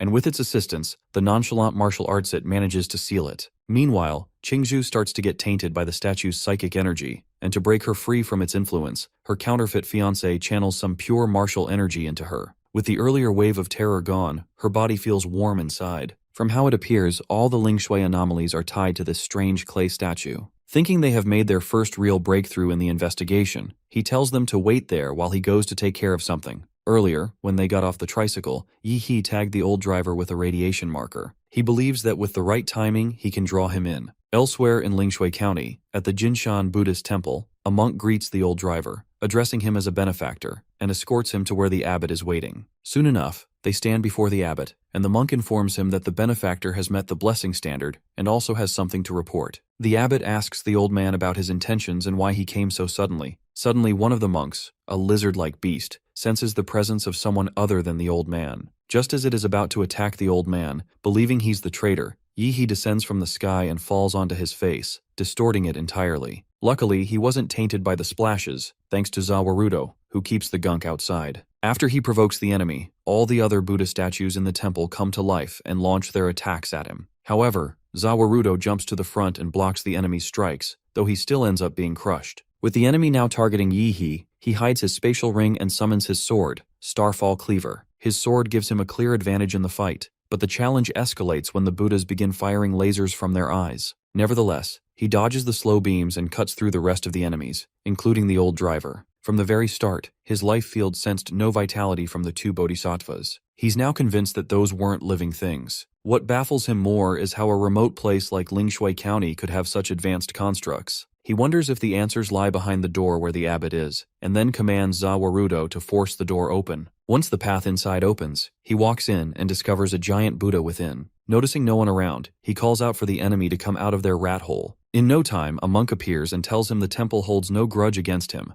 asking why he is being disrespectful. It turns out the monk speaking to the top scorer was actually a robot, and he already knew it. When he slashes the enemy, another replica appears behind him, acknowledging the top scorer's blood karma. Just as he's about to charge for another strike, he falls into a strange place that looks like a sewer and has 18 doors in total. Soon, a massive herd of lizard beasts, ranging from Tier 1 to Tier 2, begins to appear. Sensing the same energy from the beasts, he becomes sure that they are mass-produced, artificial bio-androids. He's thinking of overwhelming the horde of beasts in just one strike before they gain any power. Summoning Starfall Cleaver, he unleashes Zhuanhuang Blade Art, first form Cull 1,000 Leaves. He begins slashing through the enemies with a wide smile, and in no time he piles up countless corpses. Decapitating the robotic monk, he feels annoyed hearing it loop a pre-recorded line. Even though he's wreaking havoc in the temple, the puppeteer behind the curtain is still not coming out. Just as he's thinking about the puppeteer, the monk transforms into a grand form, a giant statue, and attempts to crush him with its hand. But instead of dodging, he fully embraces it. Just milliseconds later, the giant reports an energy spike beyond its limits. The temperature rises to an unimaginable level, and he emerges in his magical beast form, breaking through the giant's hand. Now equal in size, Yi He begins to overpower the giant statue. After throwing a series of punches, he says he's not done yet and goes for decisive knee kicks. The enemy takes critical damage and begins triggering multiple warnings. Being pushed to its limit, the enemy fires all its weapons through its batteries. It can't believe it's facing someone who can force it to launch so many attacks. Yi He tells it that its weapons are useless against a martial artist, yet the giant still attacks with techniques like meteor personification. The top scorer counters by unleashing Byaokian breath, and this time he manages to smash the giant. After defeating the enemy, he finds a passage going down, and without giving it a second thought, he jumps into it. Half an hour earlier, a group of scientists running the evil plan noticed the top scorer stepping onto their grounds. When they saw him take down the mechanical bodhisattvas at the gate, they thought the newly built door would stop him for sure. After he broke into the hidden chamber, they believed their cyborg army and tens of thousands of bio units would be enough to stop him. But they were once again proved wrong. The operation's second-in-command, a scientist, tells the leader, a doctor named Feng, that their only hope is the Mecha Buddha's combat suite, which in the end was destroyed into pieces. With Yi He nearing them, the doctor decides to use the guards to buy them some time, while he and a few crew members retreat and activate the base's self-destruct to not let any intel leak. In the underground laboratory, Dr. Fang lies collapsed in a corner, his frail body trembling as he struggles for breath, while Yi He stands before him with calm precision, his cold eyes fixed on the dying man as he searches for the truth behind the deaths of 3 young martial artists and the secret this place is hiding. The old man weakly explains that he carries a monitoring device in his head, which will trigger an explosion if he reveals anything, and as he speaks, Yi He studies him closely and notices a decayed tooth deep in his jaw, releasing a faint trace of green smoke. Realizing that his time has run out, the old man clenches his teeth and the poison surges through his veins, burning his throat as his face twists in agony. Yihe watches in silence, kneeling beside him with visible irritation as he concludes that the poison had been preloaded like another precaution used by the reckless members of Laserbird. Before he can decide his next move, the laboratory lights flash red and the sound of a siren fills the air, signaling that the self-destruct sequence has begun. Yet Yihe remains composed because he knows death would be too easy a release for the man before him. He summons a vampire model, and as the creature emerges from the shadows, it lunges at the lifeless doctor. Its deformed limbs pierce his throat and flood his body with venom. The venom spreads rapidly, consuming every trace of decay, but under Yihe's control the transformation shifts course, and the corpse begins to regenerate instead of rot. Red light floods the room as Dr. Fang's skin tightens, his body rejuvenates, and his dull eyes open once more. What stands before Yihe now is not a man, but a creation bound by his will, one that retains memory and intelligence, yet holds absolute loyalty. Yihe studies him with satisfaction,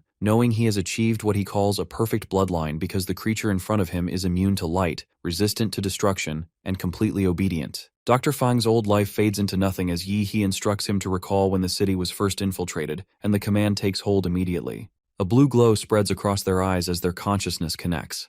He sees a younger Dr. Fang trembling in the dim light, his hands slick with blood and his eyes wild with hunger. Around him, another doctor chews raw flesh and claims it as an offering from the villagers, calling it fresh and sacred. The images shift to a dark hall where an old man sleeps before a Buddha statue, while Fang's assistant murmurs that deep sleep makes it easier to transport people into the laboratory. Yihe feels unease settle in his chest as he realizes something unnatural is happening there. The vision changes again, showing Dr. Fang kneeling before a clay idol, whispering strange words as he rolls up his sleeve to reveal a string of numbers carved into his arm. Driven by confusion, he begins to decode them, eventually discovering that the sequence corresponds to a secret access key. When he enters it into his computer, encrypted files flood the screen, but before he can process them, his consciousness begins to fracture, and he realizes his memories are being rewritten. In one final act of awareness, he carves the code onto his arm to serve as a warning for the version of himself that will remain after the manipulation. The memories grow darker as the truth comes into focus. The raw meat is human flesh, and all the experiments and disappearances lead to a cult called Divine Decent Nation. Returning to the present,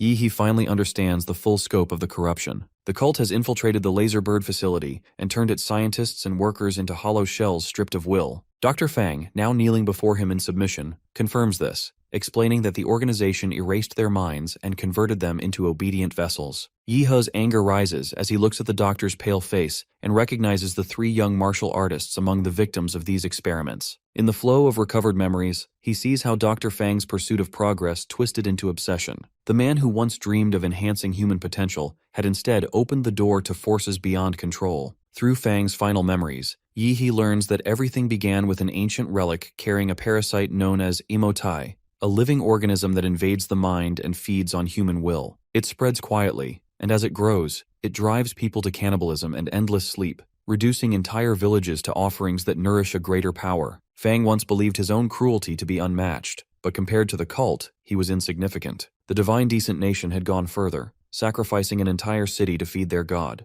At last, the pattern becomes clear. The relic, the experiments, and the coming festival are all part of the same design, leading to the awakening of Emotai. Yihe's breathing slows as the realization settles in, and in the midst of that cold understanding, a faint memory comes that reminds him of the grand celebration to be held in 2 days, and he realizes that the old man gave him some crucial information. Yihe's eyes grow cold as he states that the memories have been fully extracted. He turns to the doctor and explains that this base belongs to the Laserbird organization, but wants to know more about the Divine Descent Nation, the Demon Fetus, and the 3 Huada warriors. As he studies the doctor, he realizes how much information he has gained from him, including the secret experiments once carried out by Laserbird. Though tempted to act against them now, he reminds himself that Huada will deal with them later on. Still, the thought of the golden gene interests him, because the doctor once studied it and understood its power, but he decided that the matter can wait until he resolves the incident in Lingshui. Thinking of the school's mission and the seal, he feels conflicted. Huada had already allowed the investigation to end,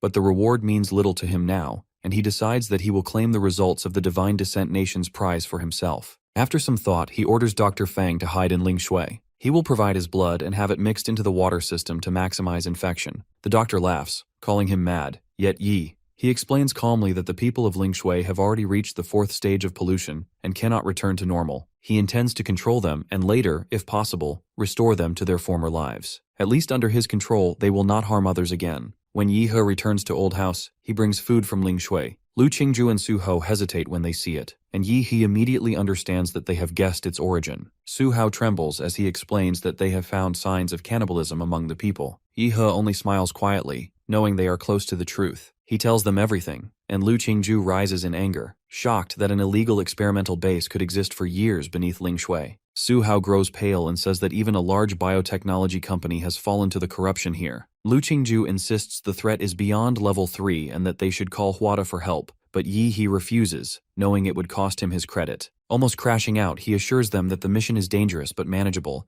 and that fear will only slow them down. Yi He places his hands on their shoulders and tells them to hold their ground until nightfall. He has already seen people eat raw flesh and worship clay statues, and he believes that only at night will the true nature of Ling Shui reveal itself. At the Laserbird headquarters, the board of directors holds an emergency meeting after learning about the destruction on Jishan Temple base in Ling Shui. Reports confirm that the base's self-destruct program was activated but interrupted, suggesting something has gone wrong. Communication has been cut off completely. A masked director orders the detonation of all heart bombs implanted in the researchers to erase every witness, while a special forces team is sent to Ling Shui to investigate. Back in Ling Shui, an explosion rocks the central water plant as the doctor's implanted bomb detonates. Thanks to the vampire's power, his body survives despite losing blood rapidly. Trembling, he reports to Yi He that Laserbird has triggered the bombs, and though he removed his in time, special forces are already on their way. Yi He immediately instructs him to continue with the plan, and the doctor obeys without hesitation. As night falls over Ling Shui, the streets lie silent. A train arrives at, and several passengers step off. Leading them is a tall man with a shaved head called Catfish, who laughs at how quiet the city is. Behind him, a woman named Aries, carrying a baby, confirms that Great Zia Dragonfish wasn't involved with the Jinshan Temple base. With them are a short-haired girl named Bluebird, a quiet man, Gold Snake and Black Lion, a sharp-eyed man wearing glasses. He orders them to destroy all experimental records and equipment. The five walk through the empty streets, speaking in low tones. Ignoring his team, Black Lion reminds the team that blending into the environment is part of the job, and quickly assigns roles. Snake and Bluebird will investigate the city, while he, Aries, and Catfish will move toward the Shuang Sea base. Snake and Bluebird enter a nearby house to investigate. In the kitchen, a basin filled with rotting flesh gives off a foul smell, swarming with flies. The sight makes Snake's stomach tighten as she realizes that the residents may be eating human flesh. Forcing herself to move on, she steps into the living room and notices a clay statue in the corner, identical to the one seen earlier by Yi He and his team. A strange unease rises in her chest as she senses something corrupt about it. Meanwhile, Bluebird speaks to his superiors through his communicator. He learns that the Buddhist temple base was destroyed by a single martial artist who annihilated everything inside. Tens of thousands of creatures lie dead, and fortress-grade armor was torn apart by sheer force. Dr. Fang's body is missing. As he listens, the connection suddenly cuts off, and he wonders if the signal is being jammed. Moving toward the window, he looks outside and freezes. The streets are full of people who are slowly walking with their eyes closed, and he realizes that an entire city has fallen into mass sleepwalking,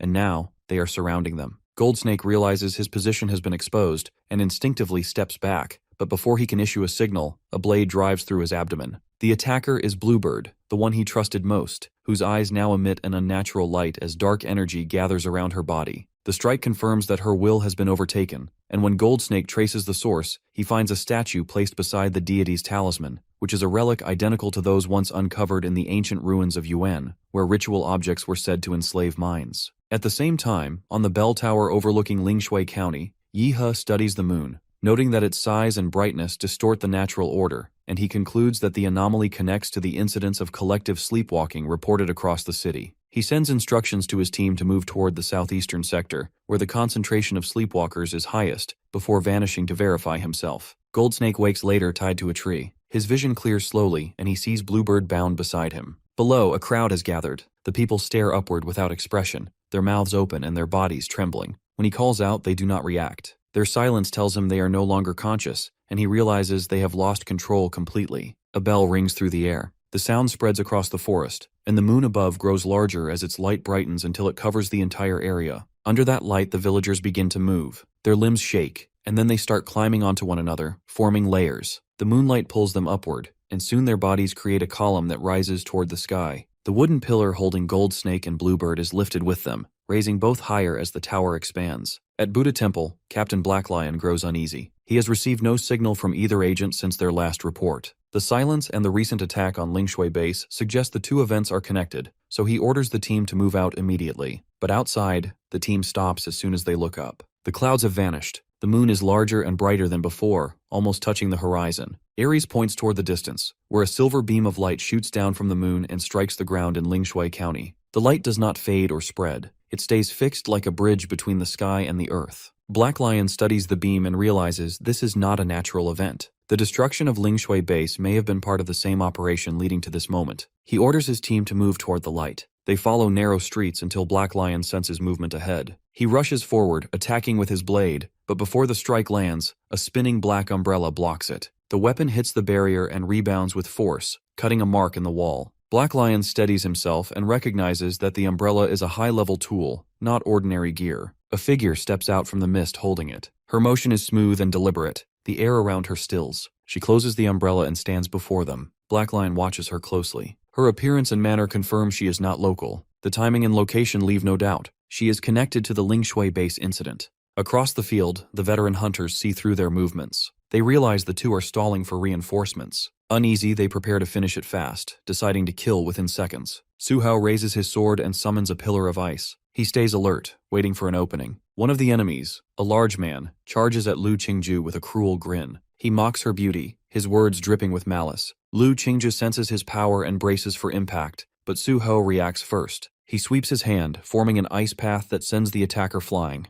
Then Lu Qingju charges, furious and fearless, striking back. The ice wall between them begins to crack, slashed again and again by the enemy's blades. The wall shatters with a heavy sound. Su Hao feels a rush of disbelief at how easily it's broken. He drops smoke grenades from the Empire's arsenal, clouding the enemy's vision. Through the smoke, he pulls Lu Qingju with him as they retreat. He warns her the opponents are senior martial artists and far too strong to fight head-on. She agrees without hesitation, but before they can escape, a faster figure appears, cutting off their path. Two short daggers glint near their throats. The team leader smiles, sure of victory. He grabs their collars, but a sudden shift in the air makes him turn. A blade almost 30 meters long slams toward him. He dodges by instinct, and Yi He steps into view. Calm and cold, he faces the assassin. The assassin attacks in a blur, his body splitting into 12 shadow forms. Blades strike from all sides, faster than the eye can follow. For a moment, Yi He seems caught off guard. Then everything freezes. Time itself stops. The blades hang midair, locked in place. Yi He studies the scene, impressed by the technique, but he doesn't need to guess which is real. He and his allies strike together, shattering the phantom clones. He locates the real assassin, Black Lion, a top-ranked killer known for surviving anything. His skin is tough enough to resist bullets, but against stop time, even he is defenseless. Yi He draws energy into his hand and forms a blood-red arrow. The arrow pierces through Black Lion before time resumes. The killer's instincts scream too late. His long career ends in an instant. His final thought a question of how Yi He moved faster than sight. When it's over, Yi He lifts the severed head and begins absorbing the assassin's blood. The corpse withers and dries up, its power merging with his own. His energy surges, pushing him into the 8th stage of martial mastery. The battlefield grows silent. The remaining enemies, Catfish and Ares, stare in disbelief. Killing someone 2 realms above with sheer force is beyond reason. They realize something is terribly wrong and prepare to retreat. Yi He looks down at the blood pooling on the ground, a twisted grin forming. The blood stirs and releases a dark red aura. From it, a monstrous hand rises, followed by the demonic shape of their fallen captain. Catfish and Ares freeze in fear. The aura feels familiar yet horrifying. Their captain's image stands before them, twisted beyond recognition. They can barely breathe. Before panic takes over, Ares steps forward and shouts for them to move aside. She lifts the small child in her arms, and the baby's body changes, swelling rapidly until it becomes a massive, 3-meter-tall monster. The child was never human, but a bioweapon designed for battle. Ares orders it to attack, and the creature charges forward with a roar. Yi He watches calmly, hands in his pockets. Ares and Catfish flee, desperate to escape before he strikes again. But Yi He already has a plan. He orders Su Hao and Lu Qingju to stay behind with his phantom and destroy the bioweapon. The 3 take position at once. Su Hao channels the Phoenix martial technique, merging the Ice Wall, Dragon Shadow, and Northern Cold Sword into one deadly move. Cold energy fills the air, shaping into a dragon that dives at the monster. The cold aura forms a fierce dragon's head that roars as it strikes toward the towering bioweapon. It lets out a monstrous scream and charges, ready to sacrifice itself so its allies can escape. When blazing heat collides with freezing cold, the entire alley explodes in mist. Su Hao grits his teeth and leaps into the air. He slashes down with full force, his blade cutting across the mutant's face. The creature tries to dodge but fails, and a deep wound splits half its head. Beneath the torn flesh lies no blood or bone, only alloy plates and microchips. It is basically a machine disguised as a man. The giant surges forward at impossible speed, forcing Su Hao back. He grips his sword tight and narrowly avoids the next strike. The attack misses. In that instant, Black Lion appears from the shadows, moving like a phantom. He splits into 12 blood-red forms, each wielding a spinning blade. Together they weave a deadly net that slices down on the mutant's head. The creature's body bursts apart, torn into pieces. Even with its regenerative power, it cannot recover from such a brutal attack. As the blood and smoke swirl through the air, Lu Qingju rises above them. Her massive wings unfold, glowing with a bright purple light that floods the battlefield. She looks almost divine, like a goddess descending to bring judgment. From high above, Lu Qingju gathers her strength. Dark feathers burn around her hands, fading into ashes that form a dense black sphere. The sphere expands until it spans 5 meters across. Then it erupts, transforming into a blazing purple sun. Her cry echoes through the night, her power declaring that the enemy cannot escape. The mutant's legs freeze solid, trapped in ice. Black Lion holds it from the front, locking it completely in place. The explosion shakes the ground and a pillar of purple fire erupts, swallowing the cold moonlight and burning everything in its path. The mutant's screams echo for only a moment before fading into silence. Its body burns away completely until not even ashes remain. The battle ends in a flash of light, and the night falls eerily quiet. Far away, under the city's dark sewer tunnels, Catfish runs through the filthy water, gasping for air. His face is pale, his steps desperate, muttering curses as he flees. Suddenly a flash of blue light bursts ahead, striking down and freezing him in place. Terror fills his eyes as the light spreads through the darkness, revealing a figure in its glow. His eerie smile appears from the shadows. Panic floods through Catfish as sweat pours down his body. He knows he is being hunted and bolts in terror, trying to escape into the maze of tunnels. At the same time, Ares sprints through the narrow alleys above. A blinding blue beam crashes down from the sky like divine lightning. Her body trembles as she realizes it struck where Catfish had run. In that instant, she understands the truth. Their captain is dead, and now Catfish has fallen too. She is the only one left. Standing alone in the ruined alley, Ares shakes uncontrollably. Her mind races for a way out. She tells herself she cannot die here. Desperation fuels her thoughts until a wild idea flashes through her head. Her eyes land on a strange structure nearby, the human ladder of Lin Xuan, a bizarre tower stretching up to the sky. Her heart sinks as she realizes it is the work of Tiangu Jiang Lin. Fear mixes with determination. She bites her nails until they bleed and swears to survive no matter the cost, even if it means surrendering her soul to darkness. She rushes toward the human ladder, her fear rising as she draws closer. Bodies stack upon bodies, forming a grotesque staircase that reaches the heavens. When Ares finally stands before the structure, a cold shiver runs through her. Out of the shadows, Yi Hu appears with a massive blade resting on his shoulder. In his other hand, he carries the severed head of Catfish, blood dripping onto the ground. His presence freezes the air around her. Panic seizes Ares, and she bolts for the ladder, climbing desperately. She tells herself this is the only way to survive. The climb feels endless, yet her hands never stop. When she looks up, she sees a colossal door of jade. It opens slowly. Tears fill her eyes as she recognizes her dad. The column of people glows brightly, standing tall in the middle of the city and shining like a beacon in the dark night. The massive door opens slowly. When Biang finally sets foot on the moon, a faint, twisted smile forms on Yihe's lips. His body collapses under the moonlight, turning into black smoke that fades away. It was never really him, just an illusion created by the moonlight to prey on her fear and push her upward. The real Yihe watches quietly from a distance, his calm gaze fixed on the glowing pillar. After a moment, he speaks softly, as if already expecting this, noting that Tiangujiang Lin used Biang's fear to build his image and force her climb. He pulls out his phone, his tone steady, as he reports that the Laserbird assassin squad has lost 2 members, and the remaining 3 are barely alive. A dark smile creeps across his face, his eyes glowing blue with satisfaction and anticipation. He predicts that by tomorrow Tiangujiang Lin's men will arrive, and with Laserbird losing its base, another faction will fall. The night fades, the moonlight weakens, and the bright human ladder disappears as dawn breaks. The giant moon pulls back, and the last beam of light goes out. People from Lingshui County, whose bodies had been used to form the ladder, return to the ground. Some are dead,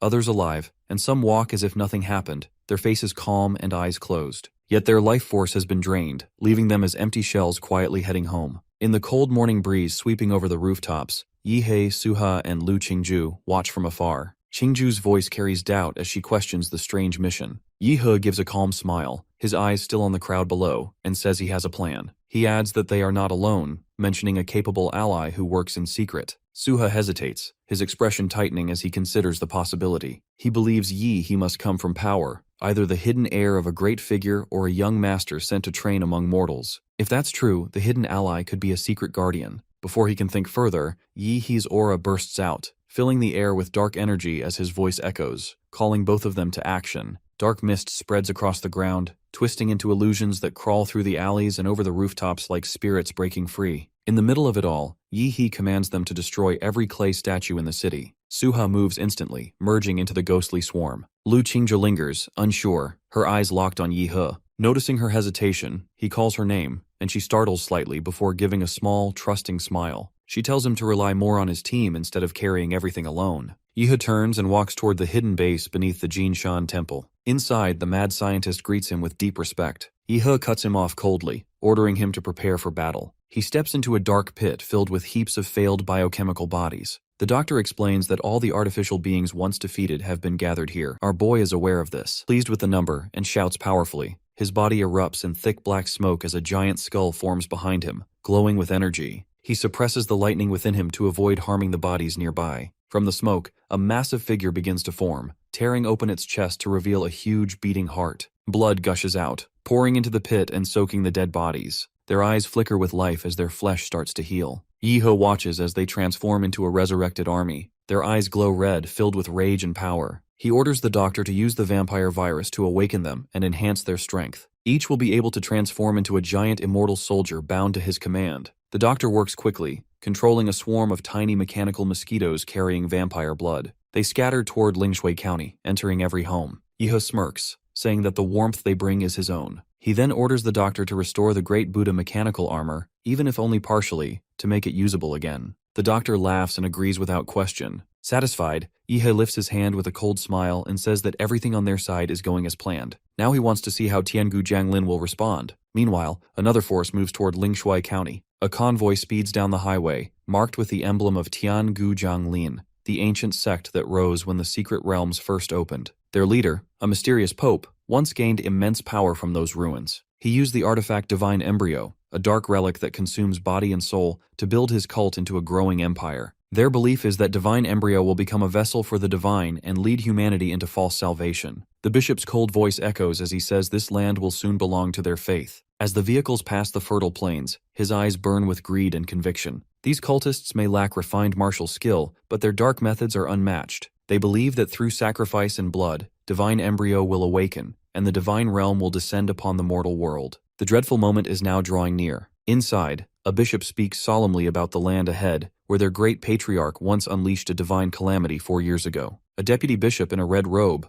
overcome with emotion, replies that the patriarch devoted everything to the divine church before being assassinated by the foolish Long Jew. He died without ever seeing the calamity he created take shape. Another deputy lowers his head, mourning that a man so faithful and pure could not even keep a single bone in the end, calling it a cruel injustice. The bishop at the front clenches his teeth, his eyes burning with fury. He vows that the patriarch's sacrifice will not be wasted, and that the world must not remain in the hands of fools dragging it toward ruin. His anger builds until he shouts wildly, filling the cabin with his voice. The followers around him tremble and shout in unison that the gods are descending and salvation is near. Their frenzy grows as they chant, their eyes wide and hollow, repeating that heaven will come to earth and that they must fight for their god.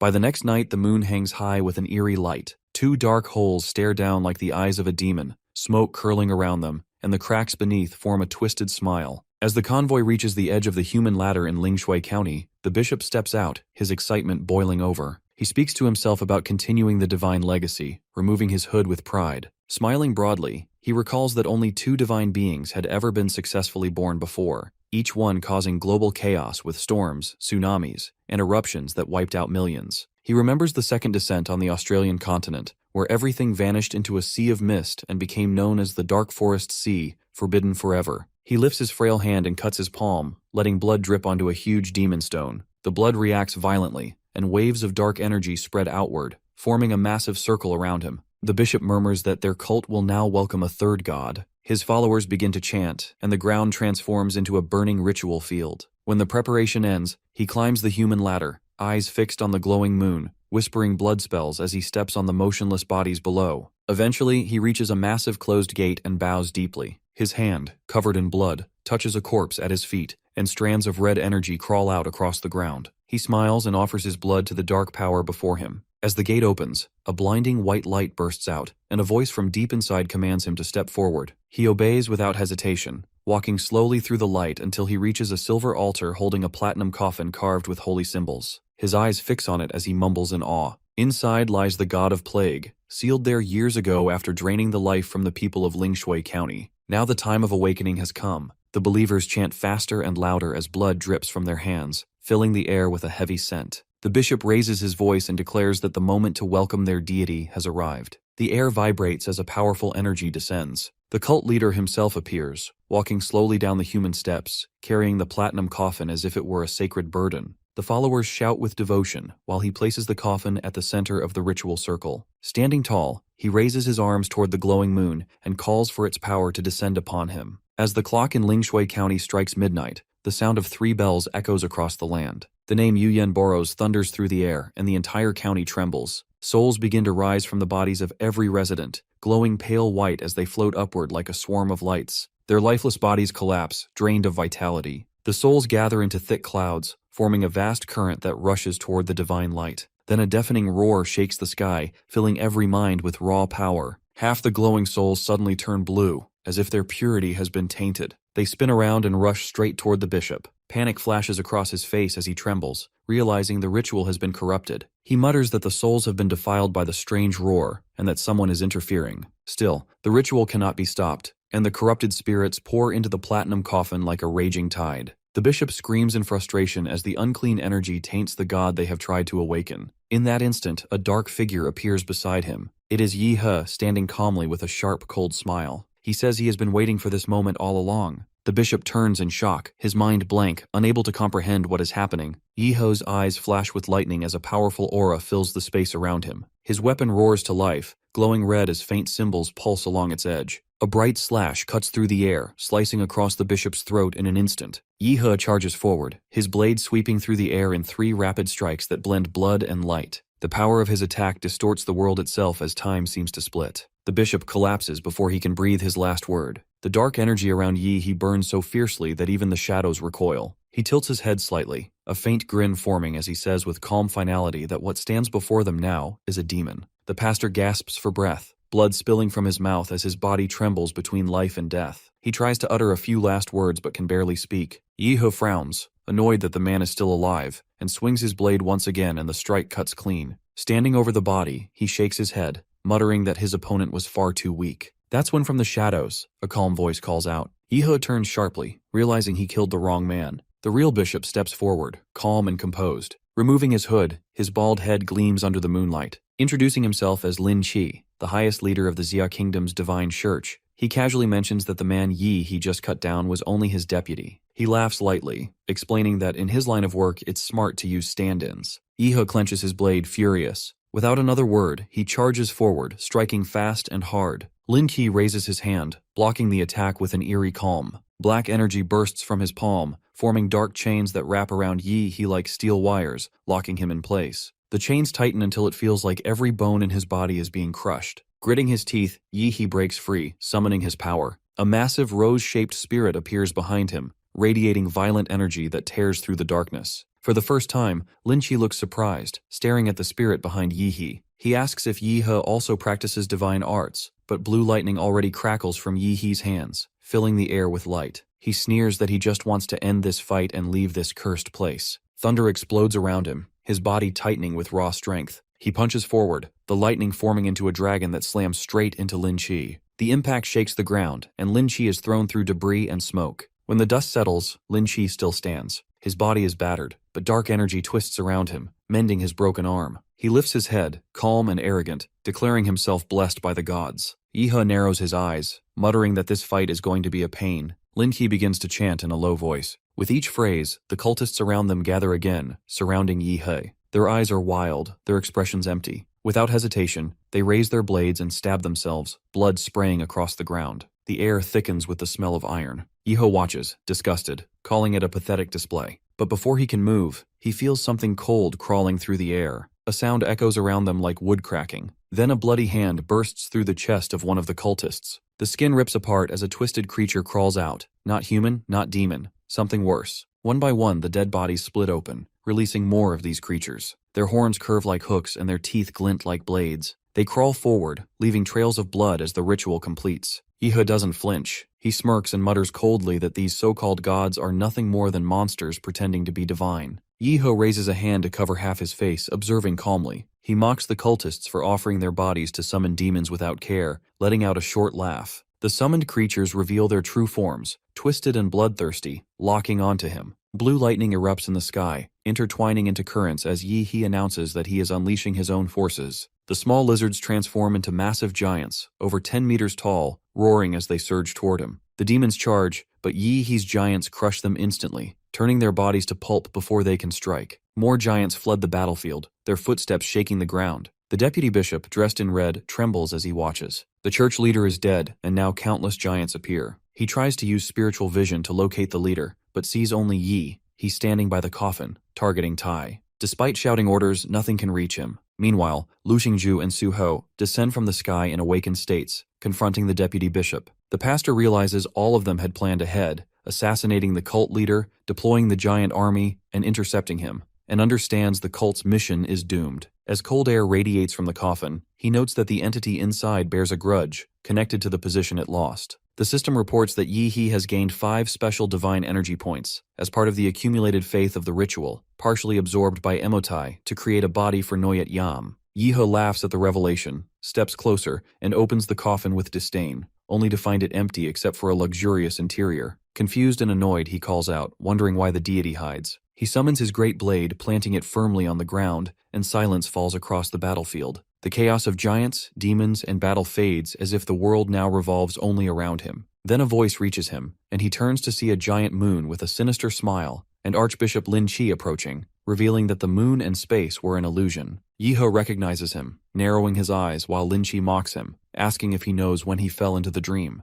Elsewhere, Lu Qingju and Su Ho continue fighting the giant demon the deputy bishop summoned. The deputy bishop, realizing Yihe is alone, grows uneasy. He draws a jade-green blade and channels a deadly spell, intending to crush Yihe with a barrage of bloodthorns, while taking advantage of Lu Qingju and Su Ho's focus on the demon. He rushes forward, shouting that the guilty will be punished by the gods. Su Hao notices the bishop heading straight for Yihe and reacts instantly. Channeling all his strength, he forms a massive tornado of ice and wind, compressing it into a storm sword capable of crushing mountains. He uses nearly all his energy to hold the giant, urging his teammates to act without hesitation. Lu Qingju spreads her wings, soaring over the ice wall and responding firmly. The demon swings its blazing battle axe, shattering Su Hao's ice barrier instantly, shaking the battlefield. Su Ho responds, sending sharp ice spikes flying through the demon's steel-like skin, tearing it apart. Dark energy swirls around him as he raises a hand, announcing that he channels the power of the ancient Huadu clan. Su Hao's body surges with energy from an ancient clan he once sealed, regenerating his wounds. His dragon horns grow longer, frost covers his reborn flesh, and his dragon eyes blaze. He channels the flame blood secret technique alongside his bloodline, risking a faster consumption of life for maximum power. His hands raise, gathering martial energy into a massive icy great sword, tens of meters long, shaking the surrounding space. He strikes with full force, aiming to destroy the demon before him. The creature braces, trying to unleash a massive flame, but Su Hao's attack overwhelms it. Ice and fire collide, spreading through the battlefield and shaking the surroundings. Despite the full strength of Su Hao's storm sword, the monster absorbs the energy with its own flames. The ice melts and fractures, leaving him exposed and exhausted. Just as he begins to falter, a sharp projectile pierces the demon from behind, dealing critical damage and finishing it. Su Hao collapses, drained, barely able to breathe. He looks toward his unexpected ally, Dr. Dine, who fired the rounds, realizing the kid he had underestimated hides extraordinary potential. Dr. Dine notes Su Hao's advancement toward martial disciple level, while Lu Qingju demonstrates equal talent, both carrying the promise of the master's chosen team. A swarm of drones appears, heading toward Su Ho, while the deputy bishop attempts to flee. The bishop notices the youth's strength and disguises, questioning their identities, as Su Ho and Lu Qingju move forward confidently. Lu Qingju spreads her wings, soaring over the battlefield, while Su Ho carries the slain demon's head, his steps and presence commanding attention. The moon deity intervenes, dropping 6 massive coffins containing undead martial artists. The coffins strike the ground and open, revealing identical undead figures exuding martial-level energy. Some are familiar faces from the university's second team, now turned into controlled corpses. The vice bishop grows frantic, realizing the threat they pose to his divine fetus. The undead begin advancing, and Dr. Dine commands his Titan squad to intercept them, buying time for Lu Qingju. The Titans are strong but fragile compared to martial-level zombies, who tear through them effortlessly. Lu Qingju seizes the moment to fly toward Yi He. She pushes herself against the wind, sustaining injuries but refusing to fall, driven solely by the need to reach him. The vice bishop panics, redirecting his forces to stop her, but she pushes through, evading attacks and finally reaching Yi He. Exhausted, she collapses into his arms, finding refuge. Her body shakes from fatigue, but her spirit stabilizes as she rests against him, a moment of calm amidst the battlefield's chaos. After destroying the bloodthorns, Lu Qingju holds Yi He tightly, suppressing the pain in her injured arm. She burns a small amount of her inner energy to counteract the poisonous blood and keeps moving. From above, she sees the giant mutants created by Yi. He's lying in pools of blood, trampled and annihilated. Among them, 6 bodies stir, their eyes opening with predatory intent, sending a chilling aura toward her. Recognizing the danger, she tries to resist the overwhelming presence pressing on her mind, refusing to surrender, spreading her wings to create a shockwave of resistance. The force strikes her physically and mentally, assaulting her spirit, causing intense pain, yet she clings to Yi He, determined to protect him. Her strength wanes as she falls into darkness, still holding Yi He as they descend.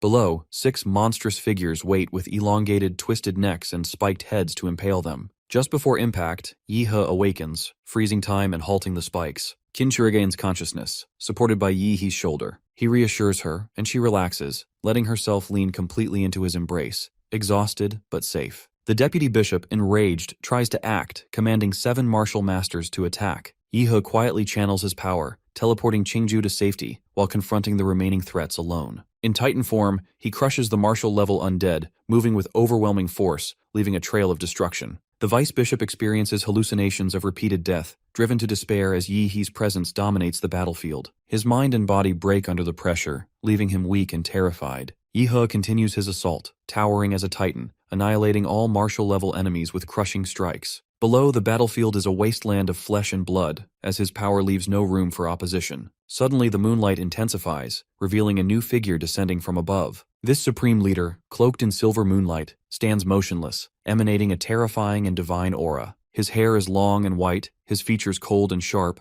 and his gaze meets Yi. He's with an unshakable presence, conveying acknowledgement and dominance. Though he shows no chi fluctuations, his aura radiates absolute power, suggesting he is the source of all the mutations and chaos in Lingshui County. Yi He recognizes the threat but faces it with defiance, prepared to challenge the figure beneath the distorted moon, understanding that this encounter may define the outcome of the conflict. A mysterious deity emerges from the moon, and it seems like she is the moon deity. Yi He lifts through a void where the city has vanished, replaced by silver light like standing on the moon. The air shifts, and although he senses cold, he realizes this is a mental realm, not bound by physical laws. Unlike illusions, harm here is real, and he lacks his invincible golden body. Silver Moon Deity reaches the final step, hovering above like a god. He acknowledges Yi He's exceptional talent and claims that part of his divine essence has been stolen, making Yi He a potential vessel. The Silver Moon Deity promises to elevate Yi He from mortal to god, offering a partnership to rule together. Yi He refuses, maintaining disdain,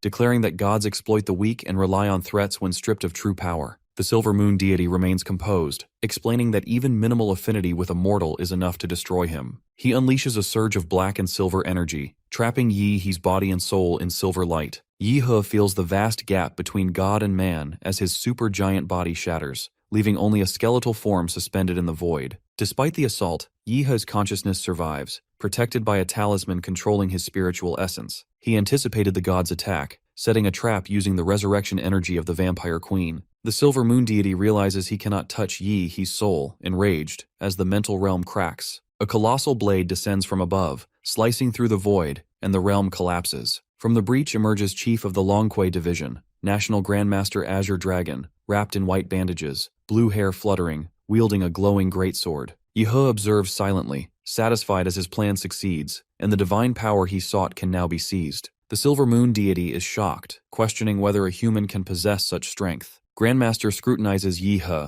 noting chaotic energy and impure form, likening him to the first demon hybrid. A Silver Moon Deity strikes, seizing Yi He, but the attack fails, and Yi He is flung away. Only Silver Moon Deity and Grandmaster remain, facing each other. Grandmaster gathers divine consciousness, channeling overwhelming power, As he descends, Silver Moon Deity braces, expanding the moonlight and flooding Lingshui County. The combined energies crack space, manifesting as a dragon in the sky. Grandmaster charges into the moonlight pillar, ready to confront the godlike entity and restore balance. On the other side, the sky and earth are upheaved as light and thunder intertwine. Yihe is thrown through mountains by Moon Deity, landing far from Lingshui County, wrapped in a protective sphere. The forest is devastated, trees destroyed by the impact, and Yihe emerges pale but alive. He scans the area and finds no trace of the county, realizing the battle likely flattened the region. As Yihe contemplates, the system panel appears, displaying a moon seal curse mark linked to the Master of the Moon and Nightmares. He understands the danger but also sees an opportunity. He studies the system interface, identifying divine attributes and their effects, particularly those related to the moon in dreams. He begins allocating points, upgrading his abilities and templates, including the Vampire Bloodline, Moon Demon Bloodline,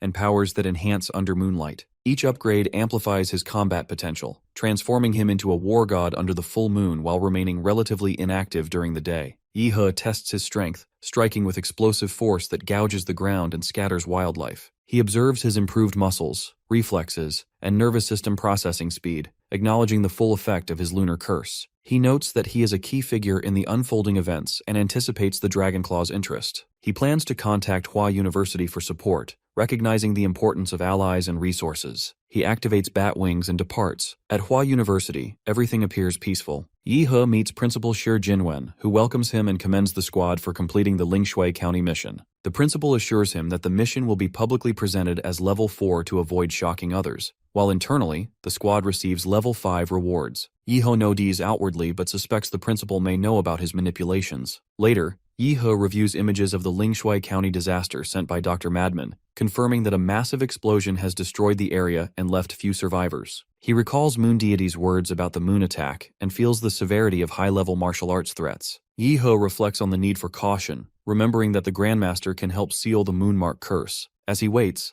the Grandmaster arrives severely injured, his body bandaged and radiating a heavy aura, revealing the toll of the battle and signaling the ongoing danger in the martial world. In the reception room, Azure admits to his injuries, the frost damage he sustained from fighting the Moon Demon. Despite his wounds, he managed to claim victory. As he speaks, our bro giggles softly, finding it unexpectedly adorable that the usually stoic Azure Dragon is explaining himself. Then, Azure Dragon drops his cloak and begins with helping our boy seal the gaze. Since Principal Shi already discussed our guy's condition with him, he decides to spill some classified secrets. He reveals that the monsters once used to be as smart as humans. Casually, he mentions that he was the only survivor of an A-class ruin excavation, but he didn't leave unscathed. He was cursed. The curse mutated his body and slowly eroded his sanity, turning him into a beast. With no one able to help, he chose to enter an S-class realm, planning to die alone. What he didn't see coming was a massive sea storm which took him forcefully to an uncharted island where no human has gone before. He puts the stop at his jaw-dropping lore as the rest is dangerous to be revealed. As he unwraps his bandages, strange scars and glowing runes cover his body. He admits that an unknown entity on that island halted his beatification. When our protagonist sees the runes, a hellish vision grips him, his body trembles, and blood trickles from his eyes. But Azure Dragon finds it strange, because even a martial artist would suffer extreme brain damage with a glimpse at his runes, yet our protagonist only bled a little. He hopes that Yihe can change the situation, since the principal has never been wrong when it comes to judgment. He follows up to imprint 2 runes into his mind, so he can have a good amount of sleep. The system displays that one may encounter the Master of the Moon and Nightmares under moonlight or in dreams. After he's done imprinting, Yehi thanks him and confirms if his teacher is Gong Kei. He makes it clear that he has no problem with her. He mentioned her only because she was once destined to become a legendary martial artist before her brain injury cut that path short. Then Azure wonders if they could spar, and our bro isn't the one to hold back. He agrees to it, but under the moonlight.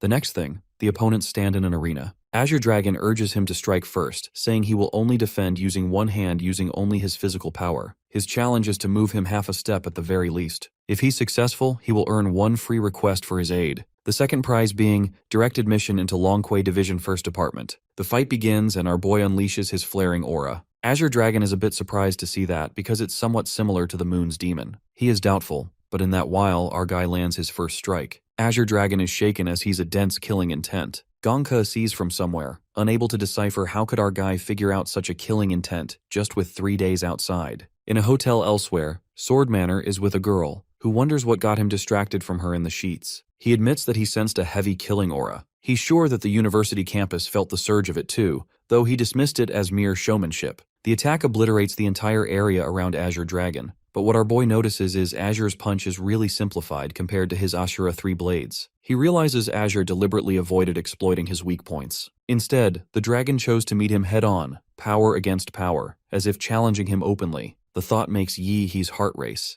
It feels raw, almost confrontational. As he's immersed in his thoughts, Azure Dragon gets ready to throw in another punch, Military Fist. The impact is fast and brutal, sending our boy flying into the air. Azure realizes he's screwed if he lets Yi die and rushes to hold him before he falls to the ground. When he holds our guy, he wakes up, blushing that he won as Azure moved more than a step. He fooled him, and Azure can't help but admire his sharp thinking skills. So, he asks what he wants to, which he keeps the promise pending. Then, Azure admires his killing intent, but urges to exercise his body more to utilize it better. Nervously, our guy admits that he hasn't even used the Demon Emperor template yet. Azure still sticks to his point. Our hero needs a physically strong teacher to serve as a guide for him. Yihe agrees to look for a teacher, but Azure secretly wants to take that role himself. He's torn between asking to make Yihe his disciple or waiting for our hero to come to him. Then, he hands him over a badge containing a top-level body cultivation technique. It is considered a national treasure-level martial art of a Western country. He gives it with the purpose of he mastering it soon with staying determined towards his practice and studies. Azure Dragon knows that this technique is tough to cultivate, and the reason being this martial spirit space from the West doesn't recognize Easterners. This is why he has to wait to reach the Grandmaster realm, and he'll obtain the martial spirit space by force and get the inheritance. Since the technique is difficult, Yihe will come to him by himself, and that's how he can make him his disciple. Later, at Yihe's dorm, our boy takes a shower while he thinks that he barely spent any time in his room. While he's looking at martial art techniques, someone rings at his door. When he opens the door, he finds Ouyang-Zhe standing outside.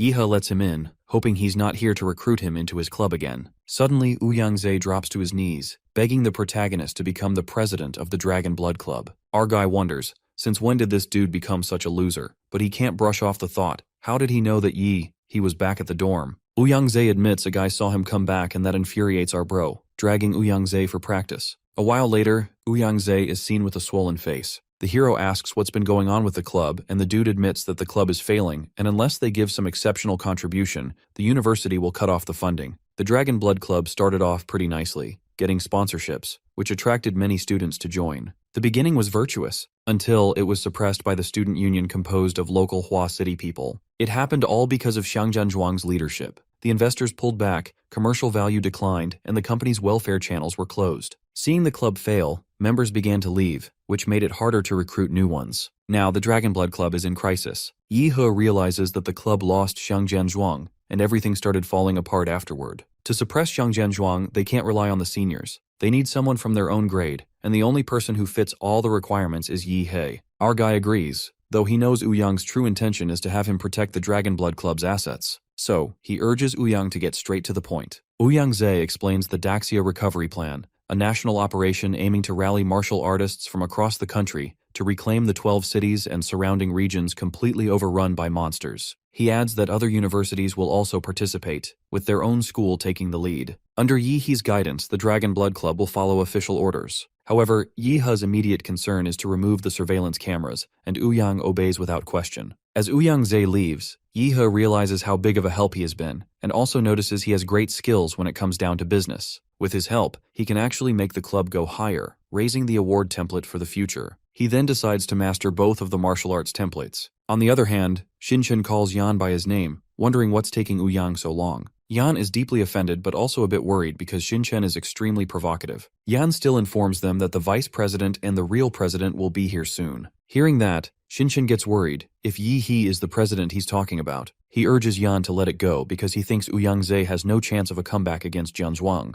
Backing off is the sanest option they have right now. The girl on the side agrees with Xinchen too. Yan wonders what they plan to do. Quickly enough, Xinchen mentions the Zhou family, and the eldest son of it, Zhou Kai, has promised to give them a good life. So he finds this option better than waiting for Zhuang to liquidate the club. The other members start to agree with him. Sure enough, Yihe won't show up. Turns out, the people agreeing with him are actors, bribed heavily beforehand. A curly-haired guy walks in. It's Kai, and he wonders why it's taking so long for Xinchen to deal with Yan. When Yan looks at Kai, he screams at him. How did he even make his way in? Kai simply says that they fought their way in. and he will be sure to compensate for the loss he caused. Upon hearing this, he is about to hit Kai with a powerful punch, but it gets halted by a woman. He soon realizes that the woman is no ordinary woman. Then, the sponge-headed dude, Kai, orders the club to beat Yan up for his loyalty towards the club. According to him, he's of no use if he can't follow the orders. As the others move to attack, Yi-hee suddenly appears, having rushed over after hearing the commotion from the lower floor. In one swift motion, he grabs Kai by his curly hair and yanks him backward. Then, with effortless strength, he throws both Kai and the woman out the window. After kicking out Kai and his assistant, he turns to the people behind him. One of them stutters, begging for another chance as he admits that he was blinded by greed. He knows that if he gets kicked out of Dragon Blood as well, there's no place for him in the Hua City group. Ouyang walks forward and informs them that they won't be expelled, but their actions will be kept under strict surveillance. They are also suspended from all activities of the Dragon Blood Club for the week. Our hero looks angrily at the officers, and they accept their punishment. Later, the main officials sit down to discuss the club's investment and financial issues. Ouyang Ze suggests that Daxia recovery could potentially put them in the spotlight,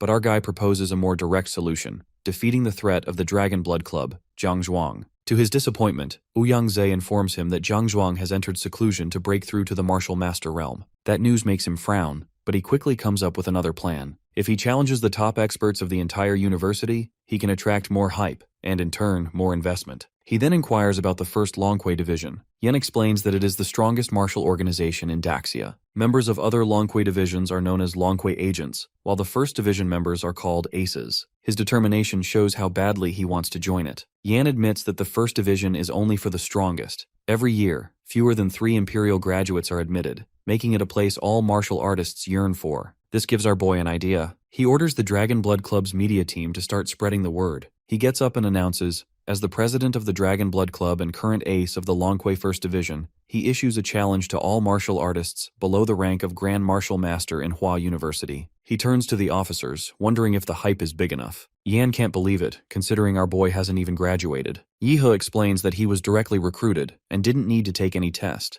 Ouyang wonders if he's joking, but our boy clarifies that he received the position the night before and that the documents will arrive in 2 days. Yi-he thinks to himself that ordinary martial masters can be crushed easily, but the talented ones might take some effort. If our hero wants to fight a Grand Martial Master, he would have to use his time stop ability, but that relies on the element of surprise, and showing it off just for investment isn't a wise move. Ouyang quickly contacts the media team, and soon the news spreads everywhere. Nobody really knows our boy, so gossip runs wild. Many call him arrogant for being a freshman challenging others. When the news breaks that he joined the first division without taking any entrance exam, people start to wonder if the officials were simply charmed by his smile. After all, 99% of applicants fail. Most students are convinced that he used shady methods to become an ace. Meanwhile, the media campaign runs rampant, dividing people into factions. Some believe he's just a show-off, while others think he truly has the talent to be directly appointed without a test. His live broadcast gains massive attention, skyrocketing the club's popularity and investment flow. From a hospital ward, the beaten-up Kai watches the news,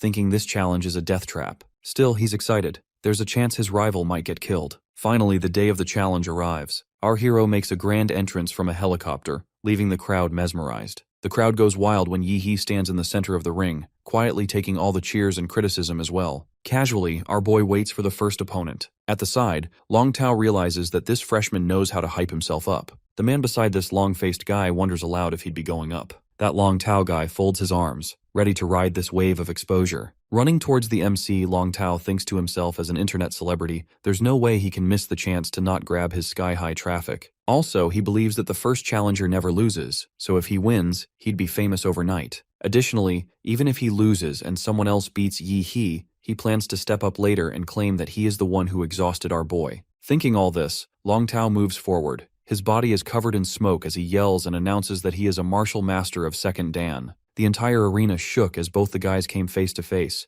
but the fight didn't even last 10 seconds, since this big mouth got knocked out by a single kick on his face as he leaped to attack our guy. Right then, from behind, Lao Ying soars higher into the air and lunges forward towards our boy, all ready with her weapon to attack him. Everyone immediately recognized her. She is only a Martial Master 5th Dan and has a record of defeating 3 Martial Master 7th Dan students by herself. Her presence here is kind of odd, as she is a top figure in the entire second year, so everyone wonders if she is even a match for Yi-hei. No matter what the case is, at least she is stronger and more skilled than that so-called influencer Long Tao. As Yao Ling's spear's tip swept down, our boy focused the energy into his palm. Before attacking her, Yi He lets her know that her blade's purity is way too low. With that, the energy summoned by our boy literally cleaves the spear into two. Just like that, all the rest of the opponents come at Yi He at once declares that he is pretty busy and has to wind up hurriedly. Seeing his arrogance, the opponents charge forward, but with precise and skilled movement, the protagonist handles them all. Some were severely wounded,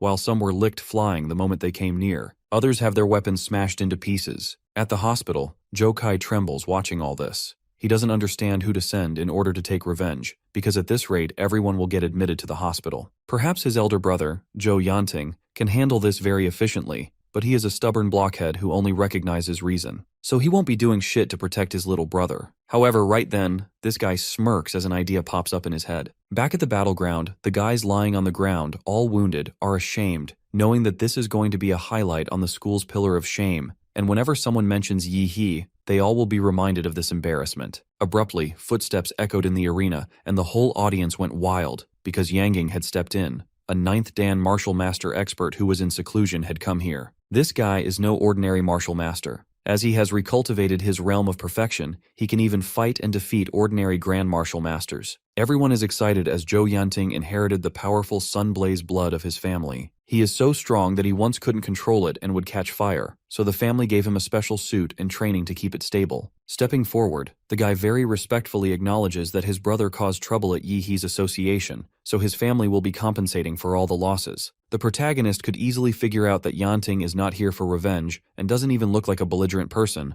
so his arrival here doesn't really make sense. This guy admits that he is indeed not here for revenge for his little brother, but for the Jo family's reputation. He understands that the little brother was at fault, but Yi He insulting Yanting's family is unacceptable. Hearing this, Yi He scoffs, realizing that jerks will always add their own spin and slander. However, this guy demands that our boy kneel and apologize. Having said that, the MC challenges this guy to make him apologize if he really has the ability. The next moment, their fists meet, and an explosion of energy rings out as light surrounds the whole area. They both unleash powerful punches, their equal strength making everything and everyone shiver. Yanting roars in anger as he throws his full force into a forward charge, while our boy calmly counterattacks. At this moment, Yi He notices that his enemy's nano battlesuit has receded, and the temperature is rising out of nowhere. The whole crowd understands that this is the power of the Sunblaze blood, and Yi He is literally doomed. The whole crowd's eyes are fixed on the match between Yi He and Yanting. Both the guys are equally strong, which makes the atmosphere very tense, as they are on an entirely different level from Long Tao and Yao Ling.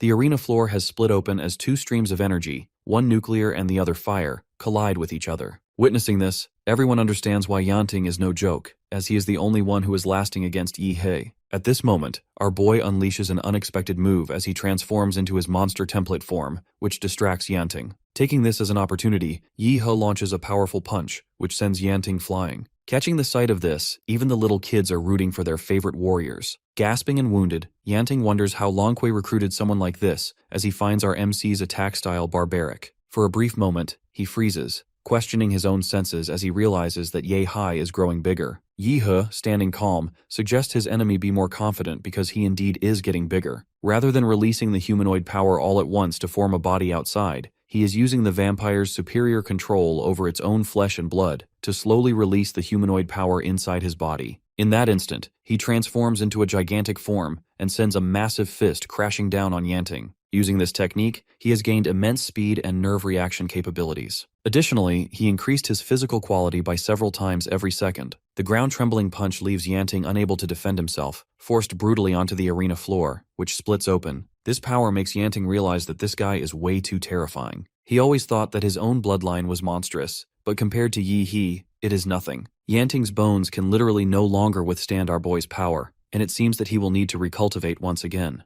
However, right now he needs to get out of this situation. He dodges the powerful punch, leaps into the air, and changes tactics, relying on speed instead of strength, though Yi He wouldn't let him go and turned in the direction of his opponent. At this rate, Yanting is furious. Immediately, his body tenses and a blaze erupts and engulfs his entire body. Witnessing this, everyone starts screaming, being thrilled as this heat energy is literally changing the whole atmosphere. This move of Yanting can literally kill our boy, but who can stop an angry bull? There are energy spheres of this blazing fire, and Blazing King tackles these with his blazing sun demon hand. These spheres have literally surrounded the Godzilla-like body of our boy. Still, Yihe is not scared because he plans to use him to test his newly researched, self-created martial skill. With that, Yihe unleashes his ultimate move, the heaven-bombing dragon cannon. At that moment, a giant fireball fell from above, and he raised his hand, which turned into a Godzilla-like mouth, releasing a powerful beam of nuclear energy that swallowed the fireball. Yanting is left speechless as he realizes that he is going to die. At this moment, after going berserk,